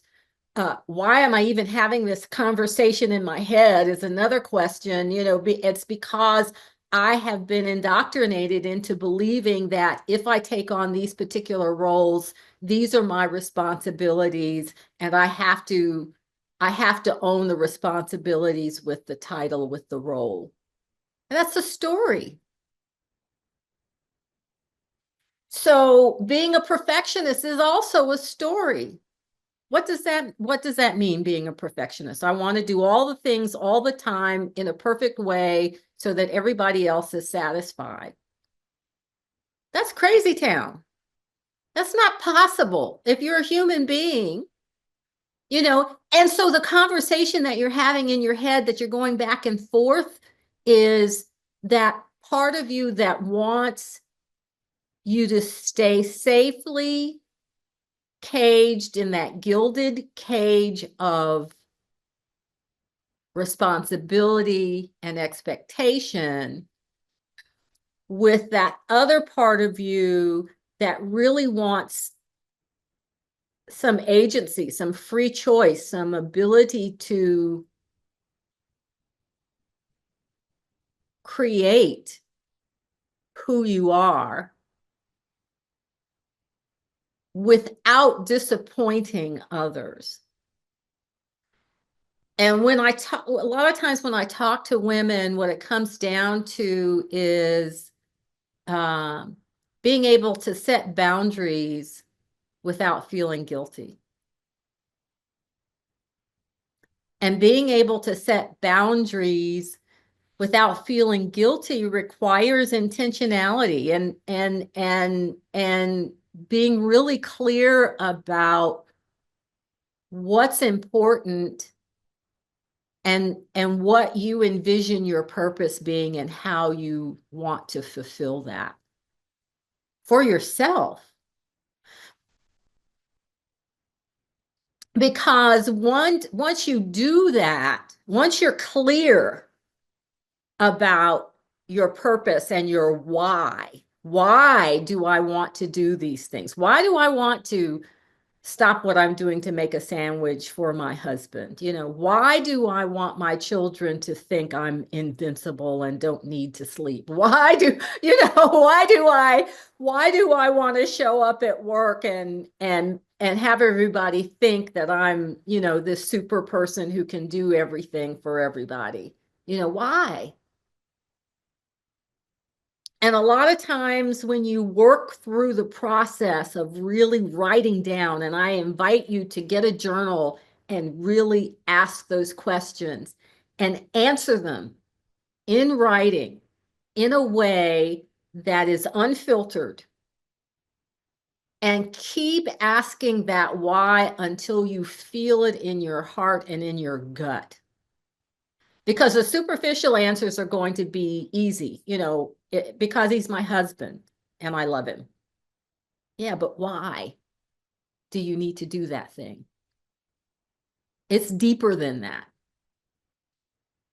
And when you do that exercise, if you do that exercise, the revelations will blow you away, and you will be able to then crystallize what's really important and put that at the front. It becomes no longer a should or can't. It becomes a I desire, because this is my purpose. This is my reason for being. This is why I'm here. I'm here to love unconditionally. I'm here to be of service in a way that is immeasurable. It has nothing to do with exchange. It simply has to do with me being in this space. There's some folks that just like to serve, and there's nothing wrong with that. But covering it up with excuses and reasons and feeling guilty about those things, that's where the problem is. So getting clear, if you could find a place and time to give yourself space to answer those questions for yourself, I think it would really reveal to you, to me, if I did the exercise, to all of us, a level of understanding of cutting away the expectations. I'm doing this because, my mother told me that that's how you're a good wife, or, I mean, there are lots of answers. There are lots and lots and lots of answers there. But once you see it in writing, you get to cross through it and say, that's bullshit. That's not my story. That's somebody else's story that I'm carrying. And today I decide to let that go. I think for me, I am a healer. Is something that honestly in the last like 6 months realized that I do love to serve. I'm a teacher right now. I teach sixth grade math, and I love I don't know, feeling what people need and trying to give it to them or helping them come to themselves.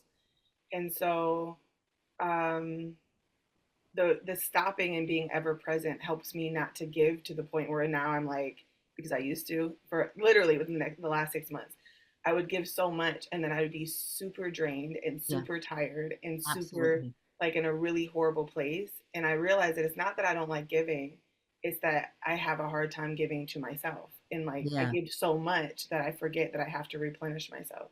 And so those conversations with me is like, being authentically me is like, I do want to give. I do love giving. And I can see that when I, drop little seeds for my husband, that it helps him. And in turn, it helps me.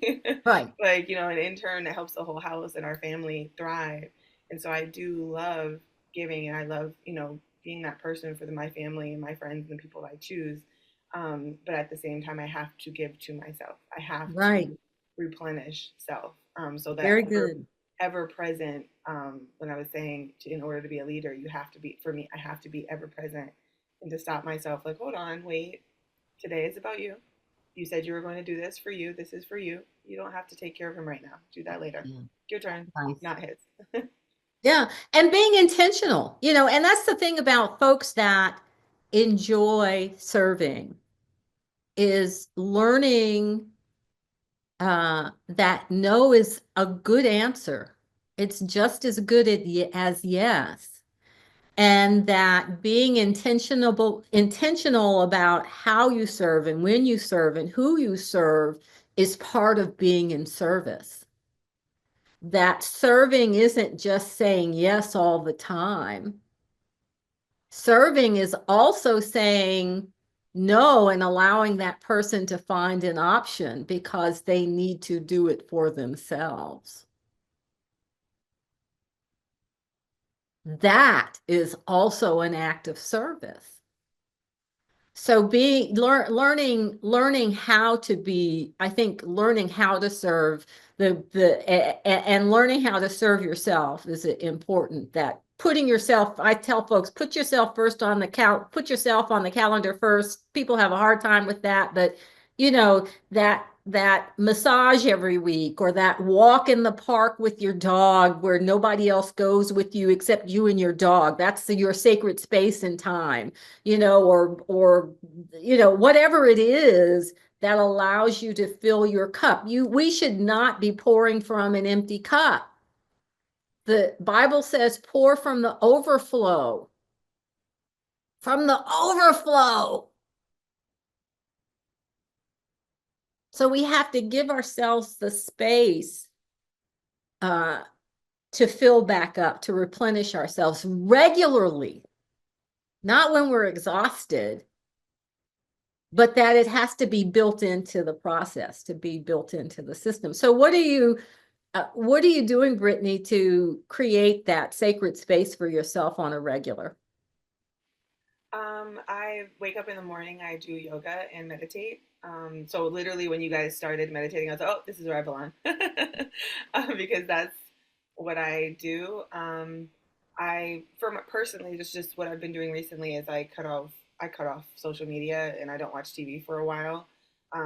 So I just am like, no, just to kind of keep myself at ease. I have 87 students that responsible for. So to keep myself to keep myself balanced, I'm just like, yeah, okay, no TV, no social media for a while. Like I said, daily yoga, meditation, and I go to sleep very early. So with my kids, my oldest, I'm like, no, no, no, no, no. It's meditation time before bed. I love you. You want to come in here and meditate with me, but she'll want to like tell me about her life in high school, and I'll say, you can do that all the way until this time, and it's this time.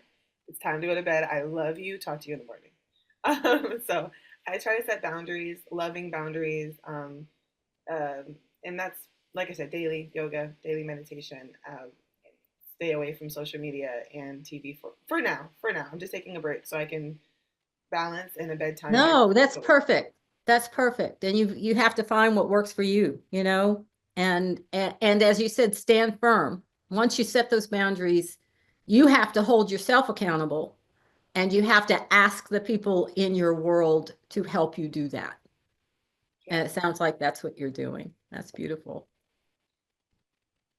Well, I love the way this conversation is going. I really, really do. And I think genuineness or authenticity in leadership means being true to your own spirit, your personality, your character. And it's also about just showing up as a leader with those things. So being authentic in leadership means, I think, modeling that authenticity, being able to, I don't know what's going on here. Excuse me.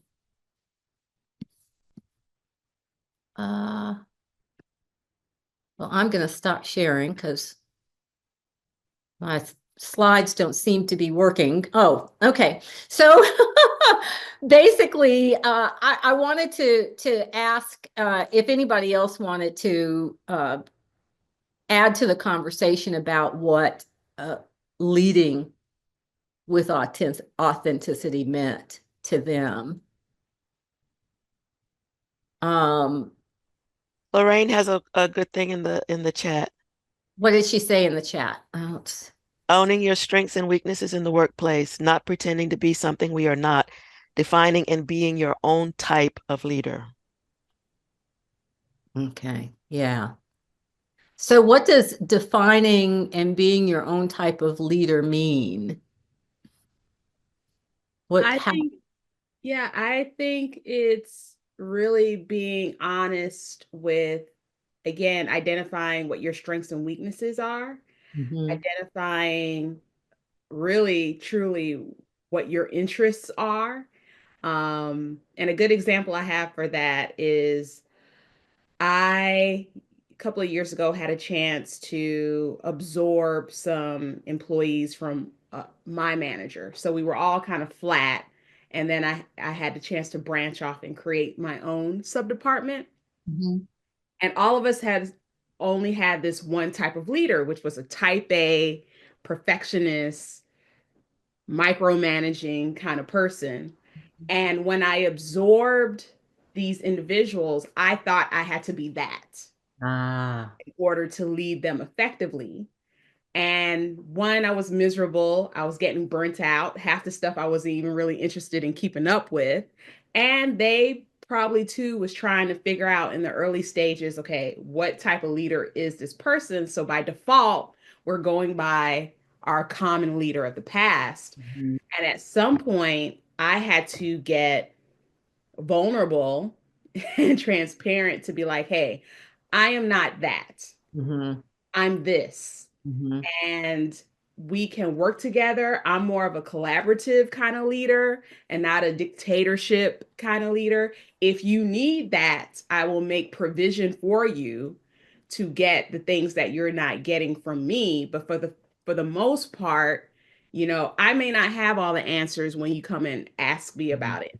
I might need time to think and process it and not like have an automatic response when you have a question, especially if it's scientific.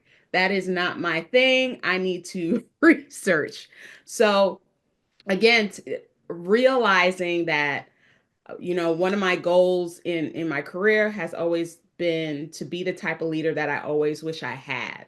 And that is somebody who is more leaning to not only on the hard skills, but on the soft skills, building connection. Right. Um, How so was that received? How was that received by your team? they liked it because at the end of the day, I think it goes back to what was mentioned earlier. There's assumptions in how certain leaderships are or certain roles are. But to take time to have that candid conversation, I wish I would have had it more in the beginning instead of falling into the okay, business as usual, but to take time to really have the discussion of okay, what type of leader do you need versus what type of leader I am, and how can we work together to make sure you get the support that you need, even if it's not for me, to have that transparency was awesome. And every now and then when we all fall back into the old ways of doing things, I could always bring it back to wait a minute, you know, I'm starting to feel stressed out. I'm starting to feel like I have to show up a certain kind of way when we've had this discussion. And then, you know, they'll be like, oh yeah, I remember I'm talking to you, but I don't expect you to know X, Y, and Z because this is your style of doing things. So we could always come back to the original conversation of, okay, it's not business as usual. We have to be intentional in how we communicate with each other and intentional with our asks of each other. Right. Nice.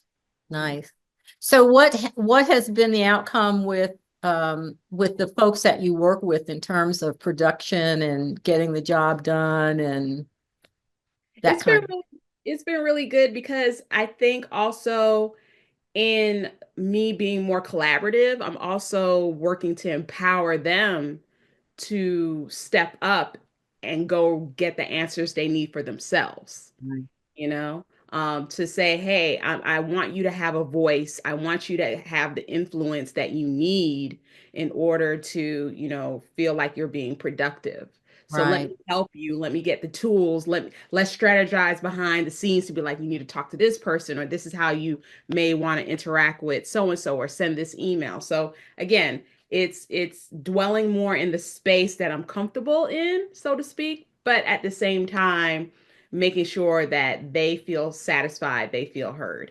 Right, right, right. Very good. That's cool. And I think, you know, two things that you said. One was that you realize that you're trying to pick up and do things the way somebody else used to do it, or the expectation wasn't fitting, and then bringing it to your team and saying, look, this is not me. This is the way I would prefer to do things. Does that feel comfortable with you? Let's work from a collaborative point of view and see if we can get the job done. And I would say from a management standpoint, the other step is to put measures in place to see how successful that is compared to, how things were done before. Sometimes that allows you to be really clear about the benefit of doing things a particular way, and it allows you to show your superiors why this approach might be a really good approach to adopt. Yeah, like some of the words I would use often is like, let's use this as a case study. Let's do this for the next 30 to 90 days. And if it works, great. If not, we have permission to pivot. No one Right. says we can't pivot, but let's try. Yeah. Yeah. And Yeah. that took the edge off of things. Nice. Mhm. Nice. Congratulations for that. That's pretty doggone awesome. Yeah, it was a Yeah. huge learning curve, but I got Well, it's kind of scary to step into that space, isn't it? And to show up to show up with your authentic self at work as a leader. You know, let's be honest, it's scary. You know, sometimes it's easier to hide behind the mask. You know, you think you're hiding behind the mask, you know, but congratulations in doing that. And I think if more people approach things from that place, but then I'm, you know, I'm sort of the authenticity queen. I know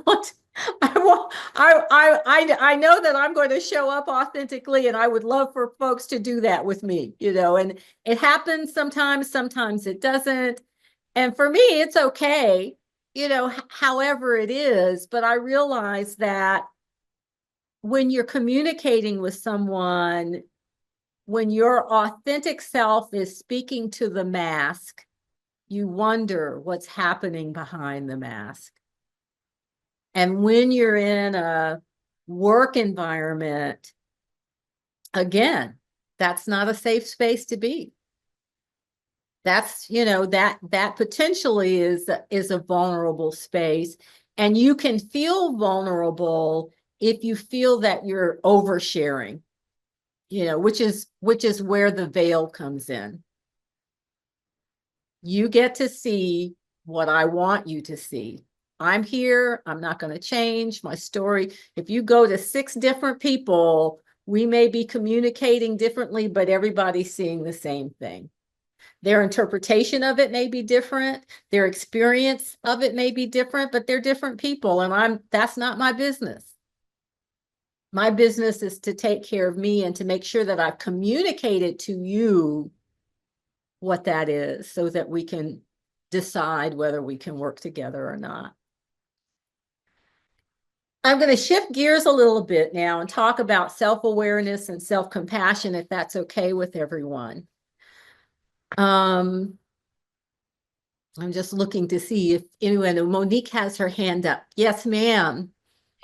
Yes, just before we leave this topic, I know that we have a college professor on this call, Shayla, and I would like to know from the perspective of a professor who has students, you know, I don't know how many on average college professors have to teach in a semester, but I've heard, not from Shayla, but from other professors that I know, that the higher education system is now such that your students evaluate you. And if you don't get good evaluations, your position is in jeopardy. And so with this whole question of mask versus veil and all of that, I would like Shayla to address this issue if you can, if you feel comfortable. Sure. And hello, everyone. And thank you, Monique, for the opportunity to share with everyone. We're seeing I guess, first, maybe I should say that it probably varies from institution to institution. But higher education is quite fluid right now, and what that means for what educators are bringing to the space and what is evaluation, being held accountable, as so it's called, by having the evaluations. But with our students,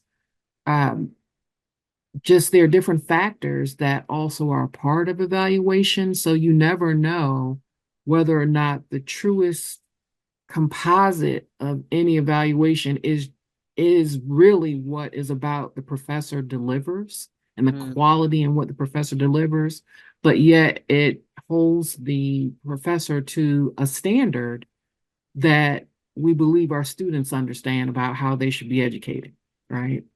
While I think those opinions are important, they also can be used in other ways. And so, for example, if it is a case that there are members of higher education who are vulnerable, who do not have tenure, which means that they then could lose their jobs, literally, if their teaching evaluations are not of a higher standard, then we're talking about a different kind of vulnerability, economic vulnerabilities based upon opinions about how students feel that they should be educated. And some of that even goes into entertainment. I mean, it's amazing to see cross-generationally, or even for that much over the years, how students have changed as far as their expectations and what they might want in the classroom environment.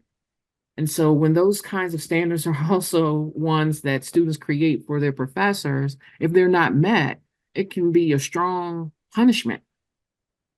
And as I said, definitely a strong punishment that can be an economic one too, if one does not have tenure. Um, so I think those are just some of those cross pressures of performance. Right? Is it education or is it performance? Is it a combination? How are you connecting with others that evaluations may not necessarily have standardized as far as even what the professor feels the professor is bringing to the classroom. Right, right.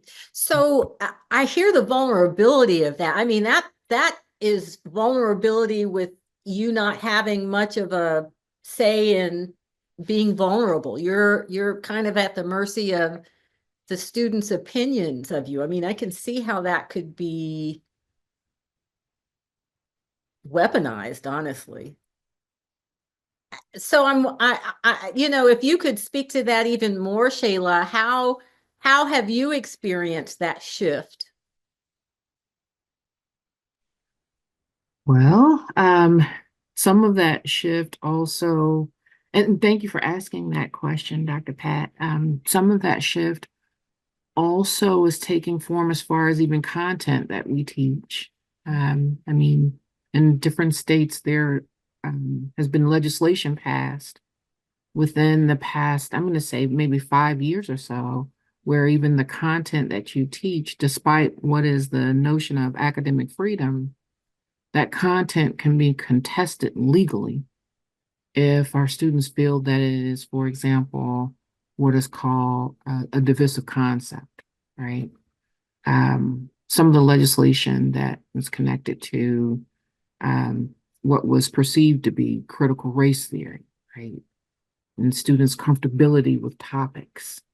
And so it also affects how people are thinking about the delivery of the content they have, what that means for perhaps the choice of curriculum, and what seems to be legislated content at times if our students feel that it does not match what they feel should be a part of the classroom. So, I mean, those pressures are existing in ways that had not been there Before. as they had in times past, or had not been there in times past. Right, right. How are you handling that as an academician? How are you handling being in a space where your academic freedom is on the chopping block?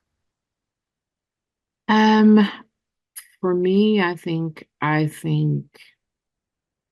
more critically about how I'm presenting information with the understanding, at least for me, and perhaps it is, as I'm a social scientist as well, that I'm able to present data and share with students data for which then, whether it's from different perspectives, that they're also able to see for themselves how to think critically and analyze and interpret that wherever they may be, this is a skill that they can develop and hopefully parse through arguments that might be made for them that may not necessarily match what they see.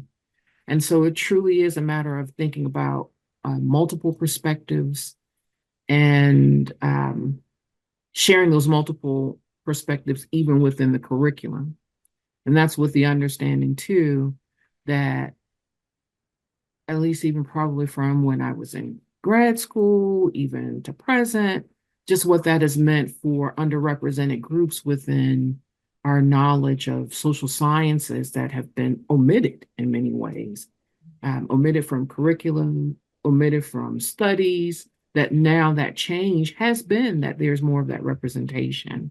But of course, now when legislation might in ways legislate what is acceptable within a classroom, it does create that conundrum of what had been this opening of and an exposure of Right. information that had not been, I guess, shared in ways that should have been. Right, right. So how, just out of curiosity, and let me know if I'm going too far or pushing you out of your comfort zone. But I'm, in the climate that we're living in right now, what you are sharing is a real time, boots on the ground, trying to figure out how to manage this stuff, right? Um, and Authentically, yeah, yeah. authentically. Well, authentically and with that specter of, am I safe? If I show up in the classroom and I have a topic that I'm talking about that is a present moment issue, and I don't know what the courses are that you teach.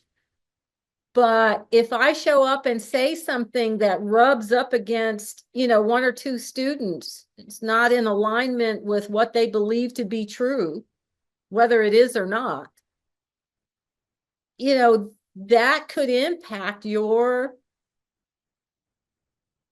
well-being on so many levels. So how do this is one of those situations where you have to ask, you have to first say, am I rooted in a place where I feel comfortable with me? That when these tough conversations come up, can I show up with my whole self and be self-expressed? And I listen to your language, and I hear the caution in your words, that you have to show up and be very, words are powerful. And so you have to be careful about how you put words together so that people hear what you say rather than hearing what they think you mean. Yeah. And so, how are you, what is the support system that you have as you, because this is a battlefield that you're on. What kind of support do you have, or what kind of support do you need as you enter this battlefield? Well, the ideal support would be support in administration, right? That's the ideal support. But of course, that varies. This is for any educator, that varies from institution to institution. Right. And as well, that varies as far as even political environment at this point from state to state, because this has also become nationalized Right. and respective to states and their laws as well. But I think the balance piece is still the extra thought, how you present information and how you engage questions around what you present. So it's more or less presenting as fact. And again, how we might have our students then interrogate. So style. But that's with the hope that the style lands in the way that you Yeah. profess, right? Right. And so it's not necessarily guaranteed. No. Well, thank you for being in academia, I will say. Thank you for being in that space.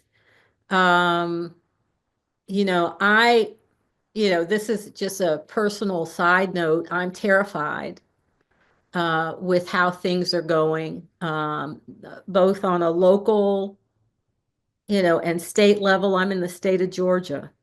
So, um, and nationally.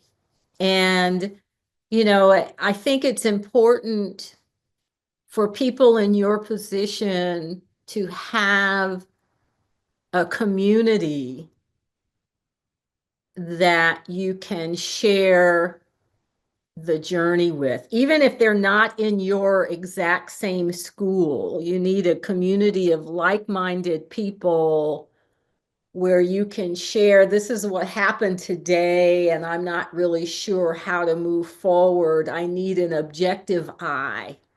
I don't need a reactive eye. I need an objective, calm thinking voice to help me navigate what my battle plan is. You know, there are going to be skirmishes. I can handle the skirmishes, but I feel a big battle brewing and I need support and in some cases guidance, you know, on what to do and how I can negotiate. I mean, I think about, you know, all of the folks that are in DEI spaces that are, you know, that are panicking and trying to figure out, well, what am I going to do? You know, you know, I'm not in those spaces, and you know, I think we were doing this work before DEI was a buzz acronym.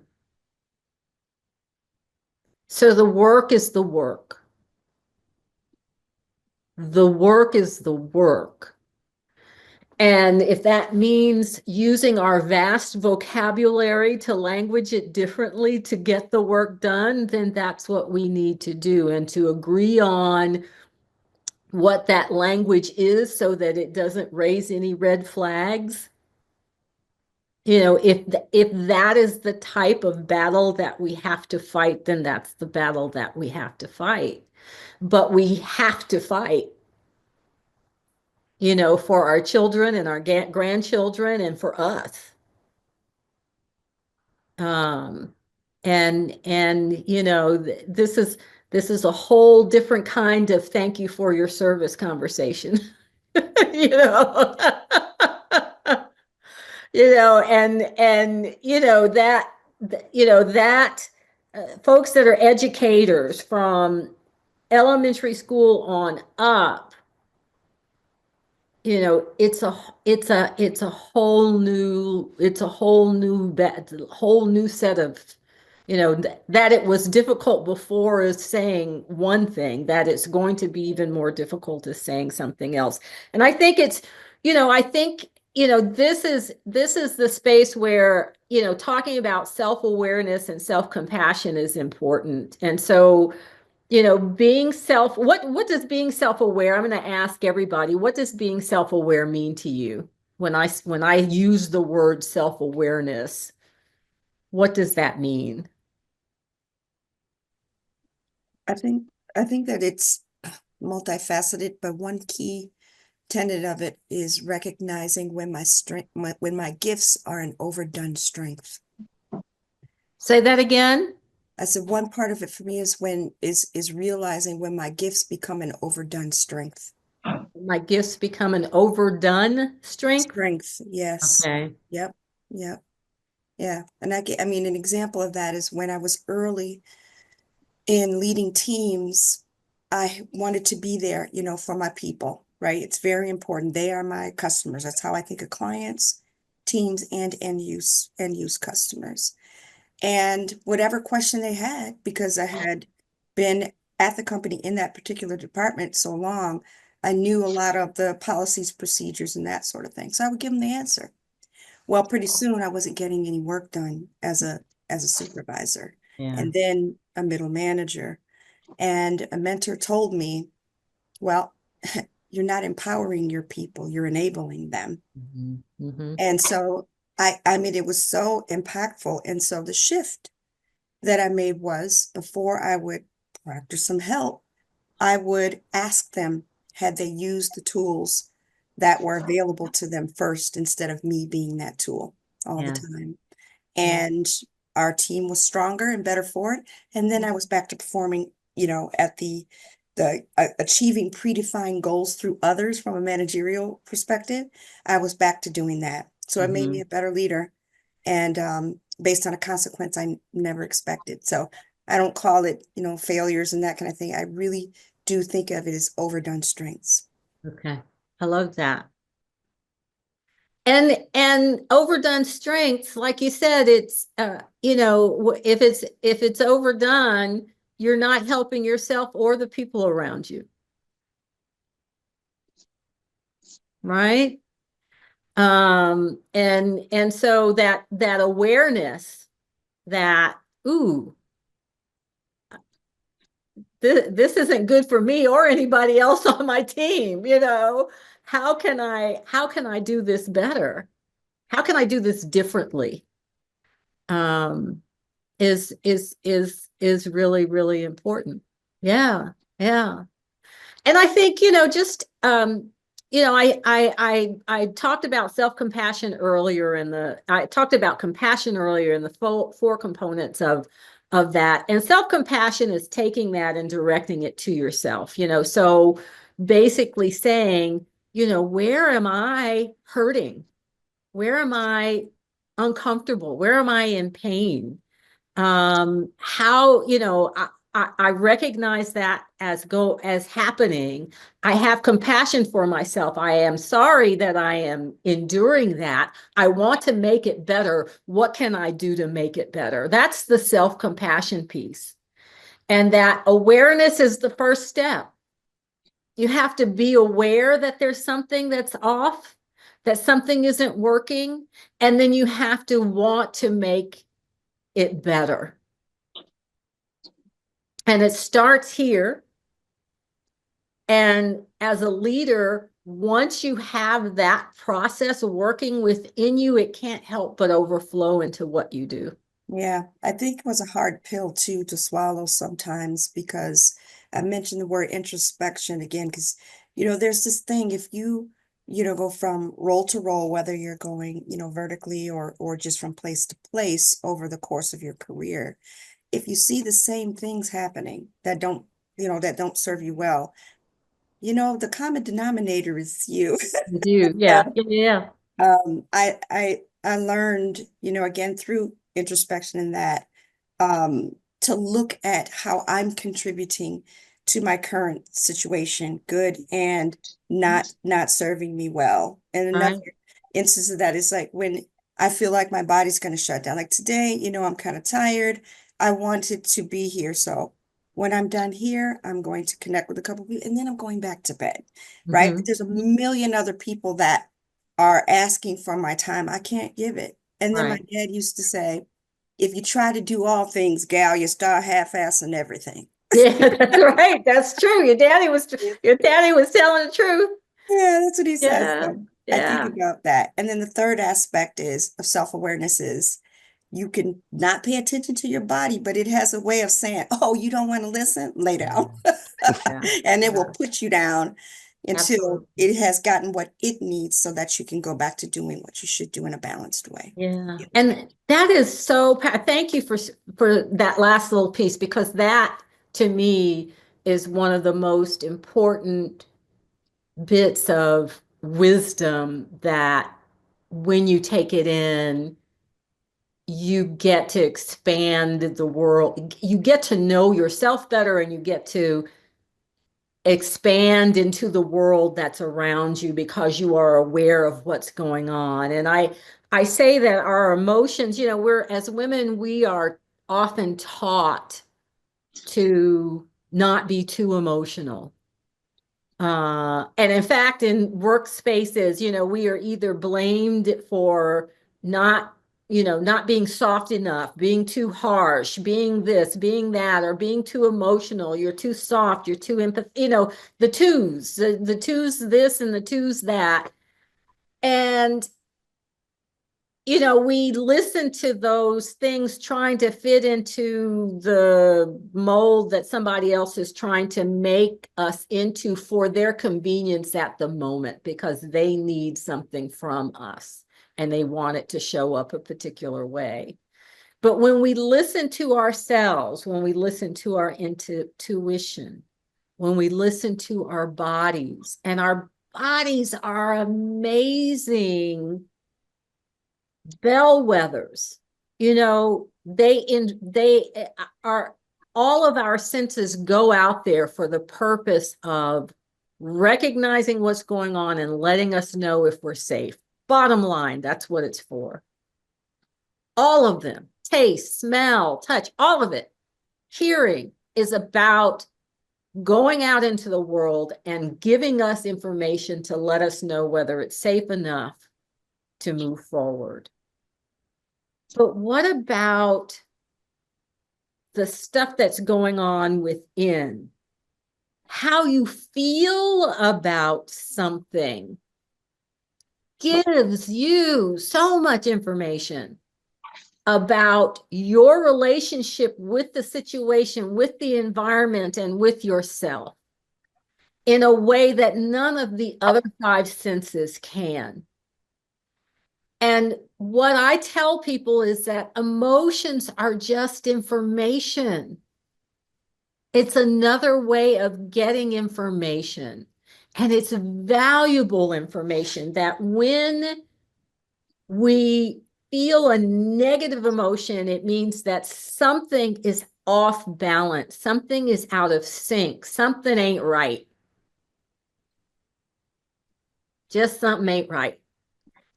And when you feel that emotion, what we often do is go immediately to judging what that means. What does the emotion mean?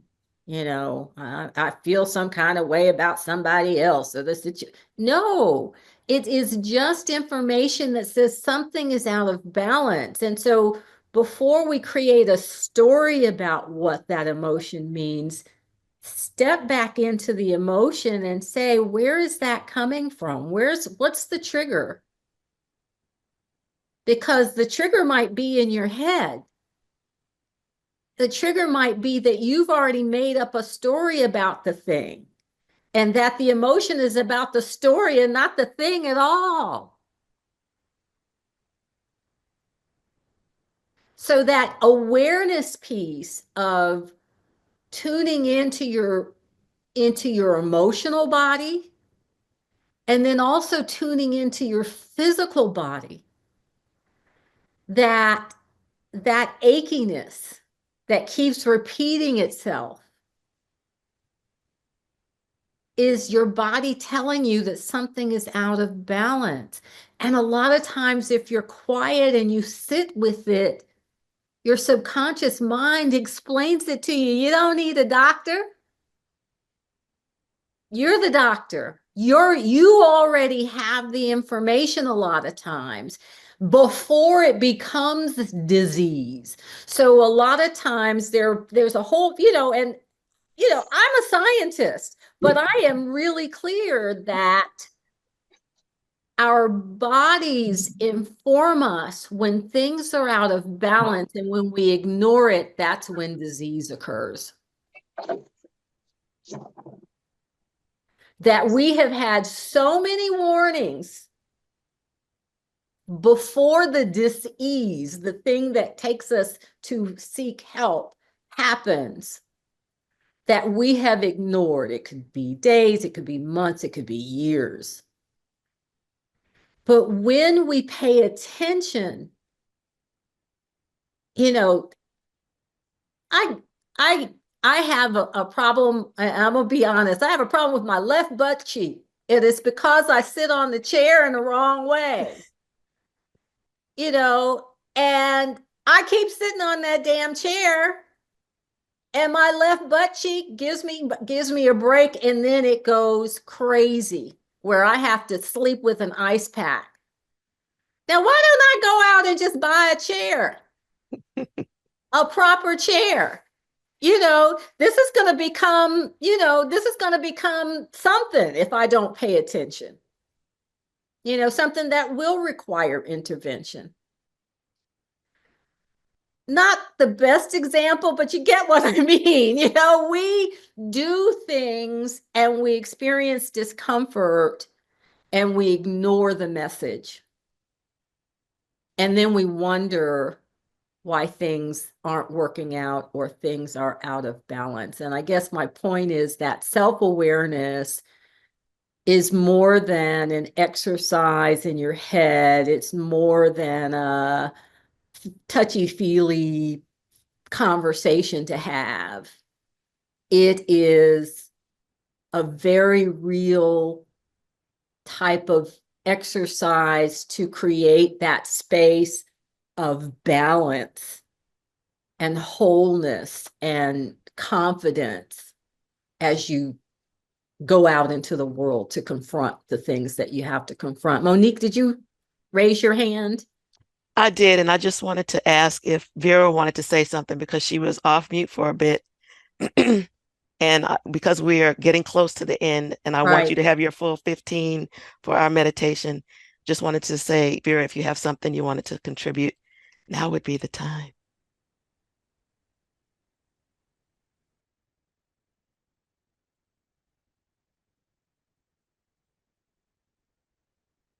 No? Okay. Well, I think that, when we talk about, Dr. Pat, yeah, Jeanette has her hand raised.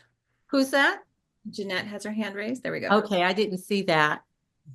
Hi. Hello. Thank you for this invite. This is really a great conversation today. And just going back to what you were saying just now, Dr. Pat, where the feeling comes in, and I'm not a doctor, so caveat, but that is because our brain and our gut are joined, right? The same part of embryo went to the brain, and when one part went to the gut, and all is joined by the vagus nerve, which is all our fight and flight. So when we have those feelings in our gut, it's got a highway, super highway to the brain. And so it is a way of telling us something here isn't sitting right with me. And when we ignore our gut, we often live to regret the feeling that we ignored it because we knew instinctively that we should never have ignored it. And that's always, people come say it comes back to bite you in the butt and Yeah. phrases like that. But it's because that feeling came up and it was so strong in your gut, Yeah. which is connected directly to your brain. And sometimes we say, well, it's just a feeling. Yeah. And it's not. It goes back to the awareness. That awareness is part of your survival mechanism. And if you choose to ignore it, there's normally feelings that then come up of regret, of sadness, of, I'm going to use Deborah's shoulding all over ourselves, right? Yes. Yes. And we put ourselves into a position oftentimes where we think, I knew I should have done that differently. Why didn't I? And then we go into another cycle of beating ourselves up. Right. And then that's when people say, I'm living a life of regret because it's not really things that happened to you. It's the things you ignored that were rising up inside of you. So, Right. yeah, I just wanted to. And thank you, Jeanette, for sharing that. I agree that, and I think we all probably have stories of shoulda, coulda, woulda, the regret story of not listening to spirit tell us that right now, you don't need to do it next week, you need to do it right now, or you need to stop doing it right now. And my point for the self-compassion piece is that we get to choose whether we believe the story that we tell about the feeling. And because it's all story, we actually get to write the story. So for me, the self-compassion piece is giving, interrupting the thought, which is the self-awareness piece, giving yourself grace for having the thought. I'm human and it's okay. I forgive myself for having a crazy thought. What thought would be better? And how would having a better thought serve me better? That's the piece with self-compassion that allows you to use the emotional pieces, the physical pieces of information to carry you into a space where you're not in regret. You do not have to stay in regret. You can say, and in fact, you don't even have to, you can choose not to have that story as your story. You get to say, oh, yeah, I made a mistake. Today, I get to make a different choice. Yeah. I don't know how it's going to work out, and that's okay too, but at least I'm writing a different story, and I want to write one that has a better ending. And can I just say another note? That's also, and I don't want to go too far into it, but there's a book written by Shahzad Carmine, Positive Intelligence, Oh, yeah. talks about people that self-sabotage themselves, Absolutely. right? Or they can work in their sage being. So Yes. we all have sabotaging habits, whether it's being a victim, a pleaser, Right. hyperachiever, hyper And rational. the biggest one is the judge. The judge runs the show. That I'm very familiar with positive intelligence. So, the judge is the ringleader. And we Yes, judge all the things all the time. And then the sub-saboteurs come in to make you feel bad about it. there we go. And so, if we can stay in a sage mindset, it goes back to what you were saying earlier, where we don't have so much of the feelings of, in the end, regret, shame, Right. disappointment. If we can Right. stay in a sage mindset. Right. And as human beings, it is work. You don't just wake up and say, I'm going to be in a sage mindset and that's how I'm going to conduct my day. We are hardwired for safety, and that safety is, the cortisol release and the drama queen of and and that is the default. But being able to shift, to interrupt that and say, okay, I've had my moment, so now I'm going to shift into this place of creation is a practice. It is a conscious choice of saying, what what I want to create today is this. What's my first step?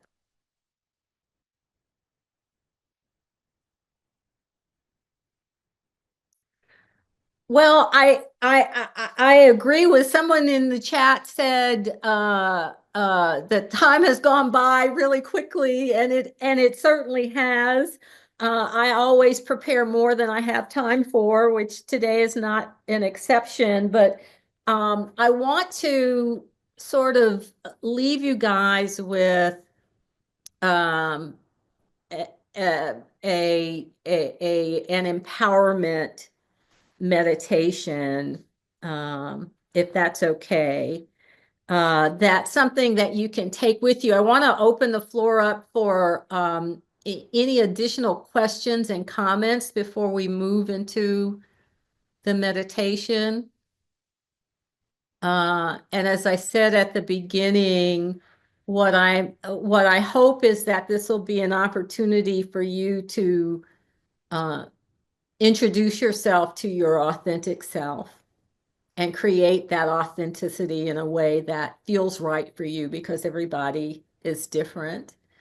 Um, and as we do this meditation, I want to encourage you to get comfortable, however that is for you, whether it's sitting or lying down with a blankie, it's fine. And I'm gonna turn off my camera. And if no one has anything else to add, does anybody have anything to add? Monique, do you have anything to add? I just want to say, I think I'm speaking for the group when I say that this was absolutely fantastic, off the charts fantastic. Um, I don't I don't want to make closing statements, but I just want you to know how full my heart is and how my head is also sort of turning now on these various vocabulary words and what they mean when you think about things in X way, Y way, or Z way. The same word can mean so many different things to people. So reflection on that, and can't wait to do the meditation. Okay. One little housekeeping thing I want to share because I've been asked privately. I have saved the chat. I will share the chat as well because there were snippets, ahas, book references, things like that. So I just wanted to name that in case anybody was wondering that. So we'll make sure that you get the chat as well as the recording. And now we can lean in and fully receive as we have the meditation. Great, great. And thank you for having me. Monique and Deb, thank you so very much for this opportunity. I've enjoyed it. I always enjoy having conversations with women. I think we need to have them more often. I think we need to create safe spaces where we can have these conversations and put our mask, to take our masks off, put our armor down, take our capes off, and just be women together. So thank you for this opportunity. I am going to You're welcome. try to figure out this technical part. Give me a second.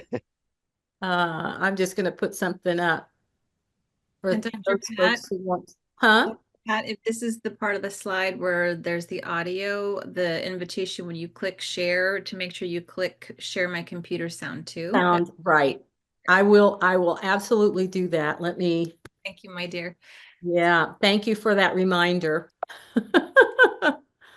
And let me get to that place. Oh my goodness, there was a lot I didn't do. All right.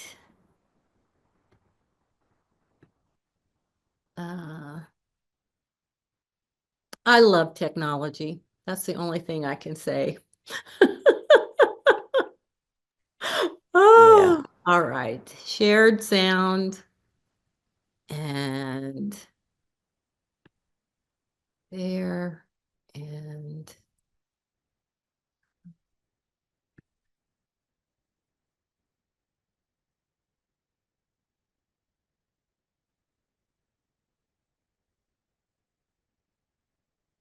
okay.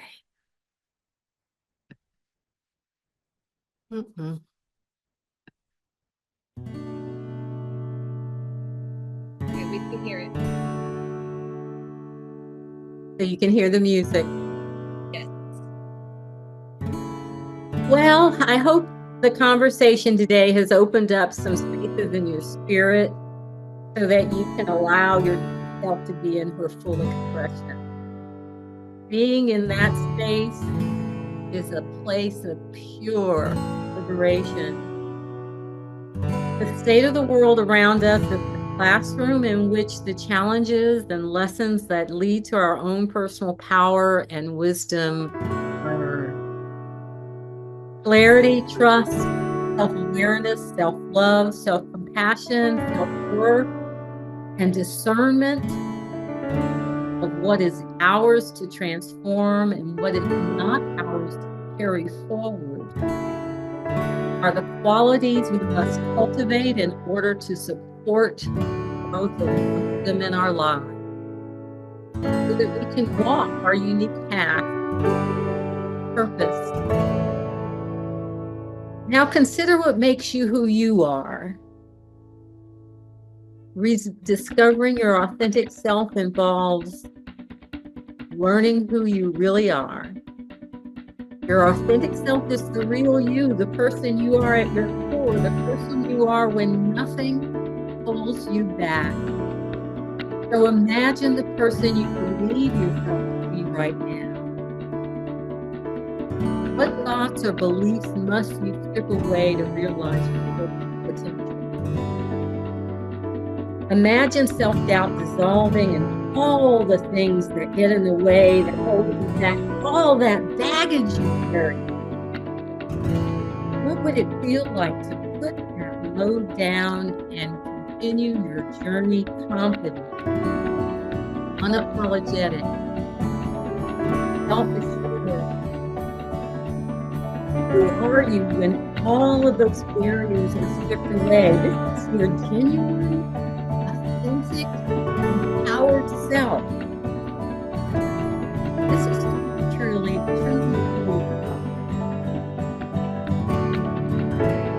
Find a comfortable position, either sitting or lying down, and close your eyes. Put in the work today, and now it's time to take rest. So let's create space for integration and allow our hearts and spirits to guide us. So what's next? I invite you to accompany me. Don't need to do anything, just need to be in this moment. Right now. Follow my nose. Turn your awareness inward.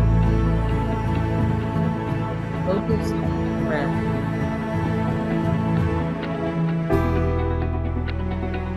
Feel the cool air come into your nose and leave again, warm.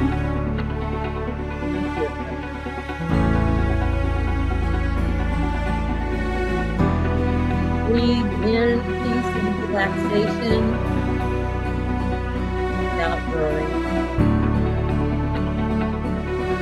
Breathe in self-love and grace.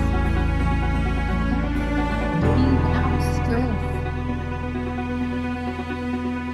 Breathe in self-determination. Out negativity. Breathe in empathy. Out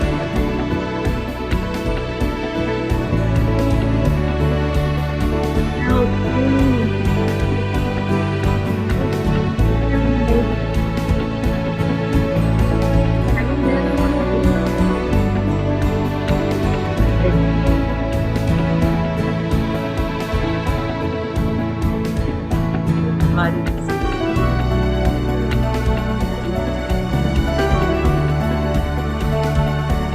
You're letting go.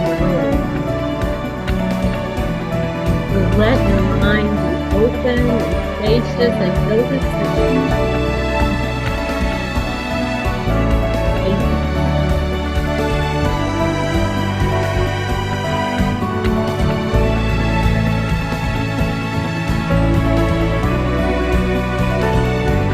Now,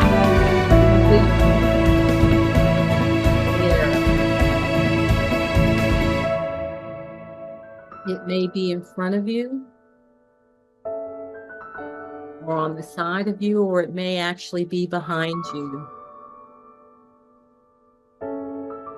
Find it. And as you approach, notice the light becoming brighter and brighter. There are 9 steps to climb to get to the top. So count them. 1, 2, 3, 4, 5, 6, 7, 8, 9. And at the top, you see a beautiful golden ornate full-length mirror. Gaze into the mirror at your beautiful reflection and notice how you feel. Is this the true reflection of who you are?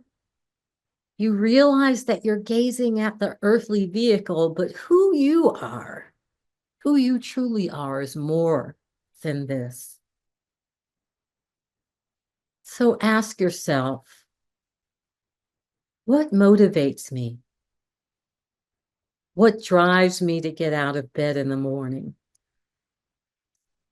What stirs my heart?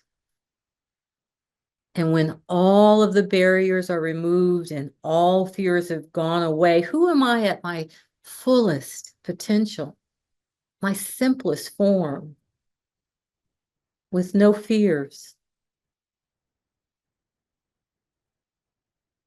When you're at your best, think about the energy you bring and think about what makes you happy, truly happy.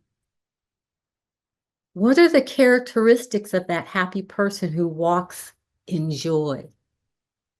That unapologetic, genuinely authentic you. Think about all the characteristics of the person who is left when all the barriers and limiting beliefs and fears are removed.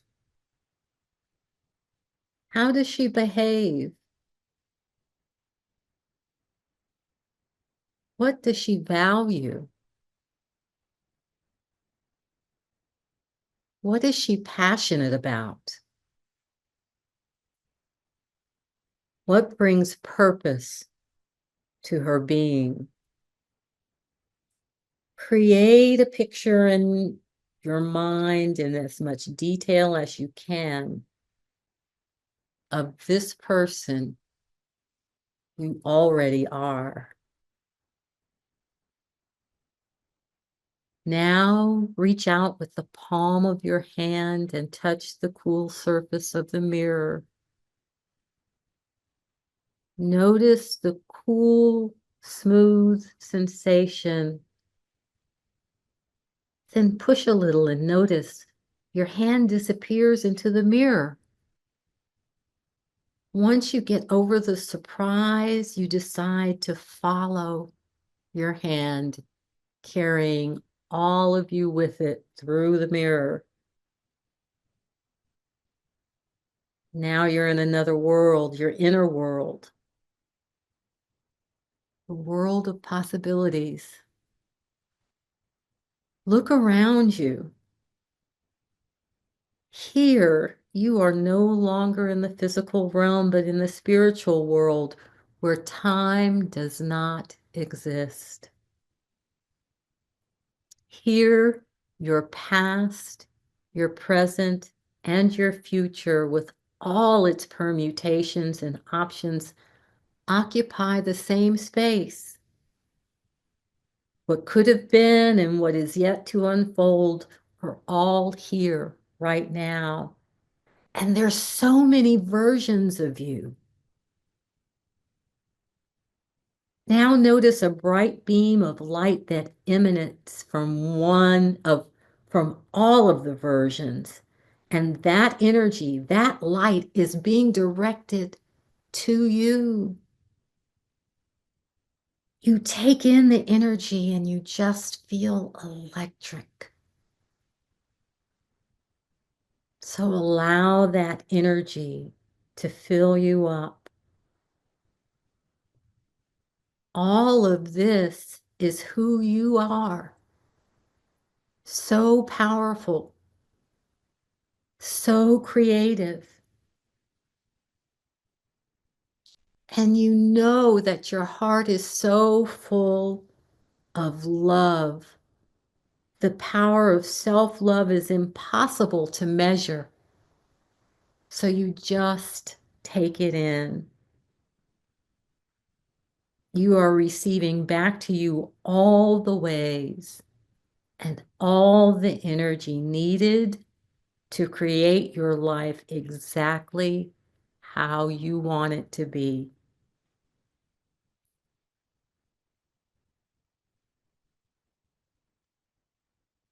Oh, you open your mouth because your throat and tongue are on fire, and you realize you're experiencing the power of authentic self-expression.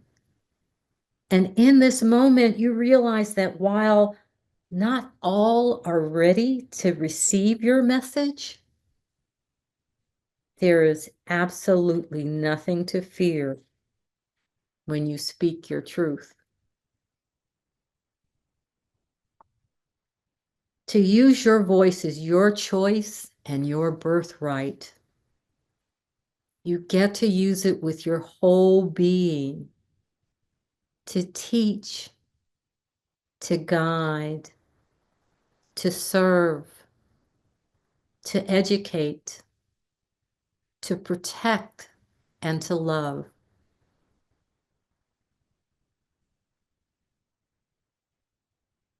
So now I want you to ask, what is it that makes you you? What is it that you desire most? How would you describe the best version of yourself?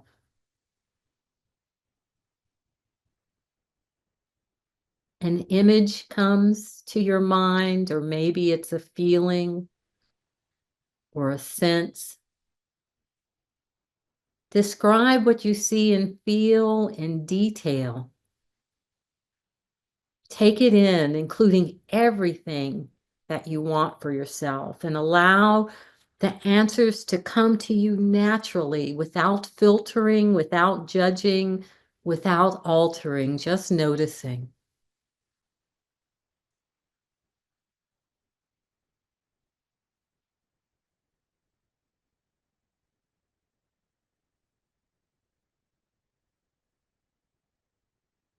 And notice as you create in your mind and heart the image of your ideal self, the light of one of the versions of you seems to be getting brighter and brighter and moving closer and closer until you're face to face as the other versions fade gently away.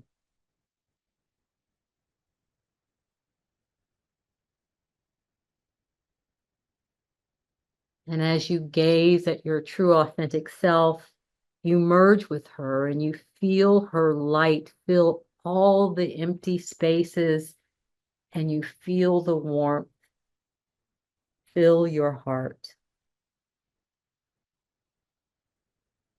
Just allow yourself to be with this sensation until you are sure that you are full and you are complete.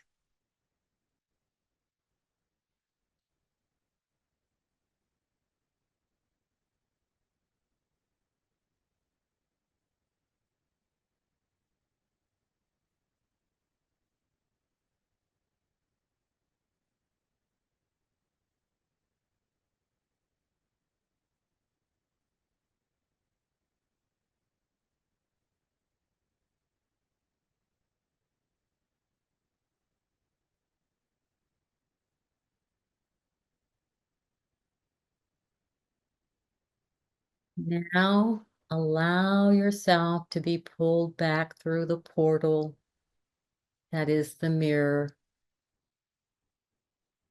and find yourself again gazing at your reflection.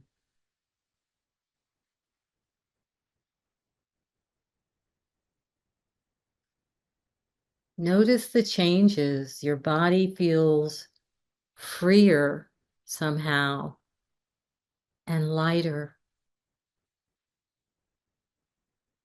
Your eyes are brighter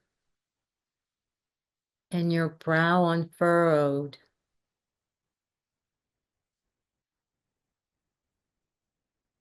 You're standing a bit taller, and your gaze, your expression is soft yet focused.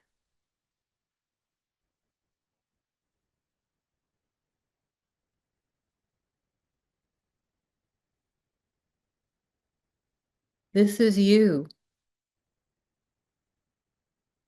all you wish to be and all you are meant to be.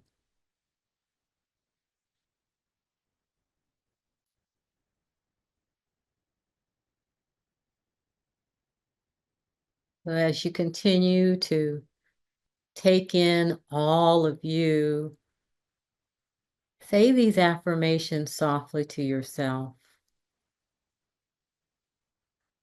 I remember I remember who I am.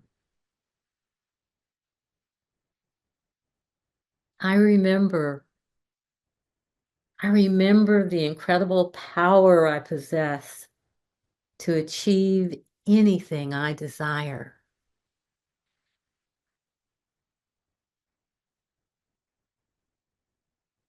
I remember and I trust in my desires.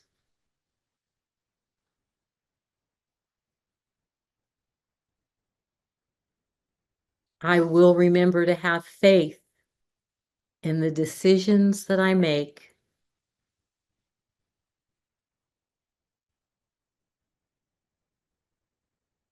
I remember and I'm living in purpose. I'm living aligned and in harmony.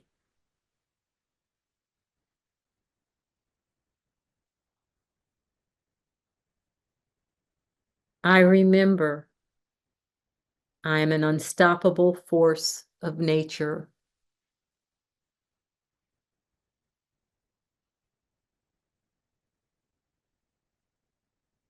I remember who I am. I know who I am.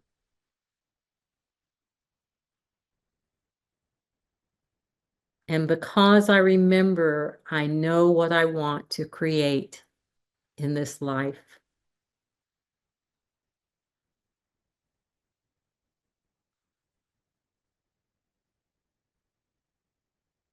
You are and will always be your authentic self. So allow her light to shine brightly.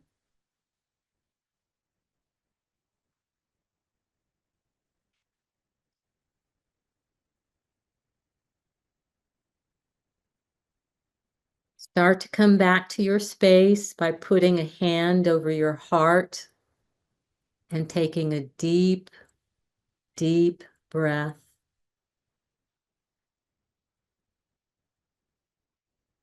Feel the weight of your body where you're sitting or lying,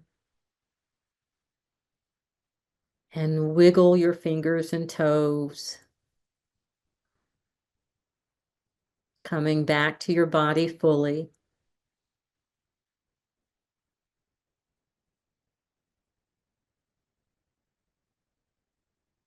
And when you are ready, you can open your eyes.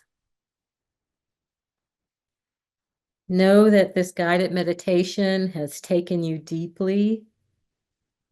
If you want to stay resting, then I invite you to do so, because it's important that you take care of yourself. You've done a lot of work today, and a lot of it is yet to unfold for you. I recommend that for the rest of the afternoon, you just rest and not plan anything too much. You can spend it writing. You might want to record what came up for you during the meditation.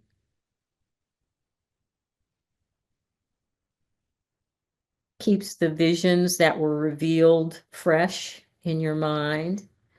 You know, have a cup of tea and listen to some soft music, or take a walk in nature. That's my favorite thing to do. But just give yourself space to be with you. I hope you enjoyed the meditation, and I send you many blessings. It's been an honor and a privilege to serve you today. Thank you so much, Dr. Pat. Thank you. You're welcome. It's been my pleasure. Can you just let everyone know how they can find you online? Probably the best two ways that you can find me are through email. It's Dr. Pat at creating-purpose.com, or you can find me on LinkedIn. And we'll make sure that we include that with the recording so we have ease of community connection. Okay. Be safe, everyone. Take care. It Thank was a you. Thank you. pleasure meeting all of you, and thank you for playing full out today, and joining me in this amazing conversation. It was truly amazing. All right. Take care. You too. We'll be in touch. All right. Bye, everyone.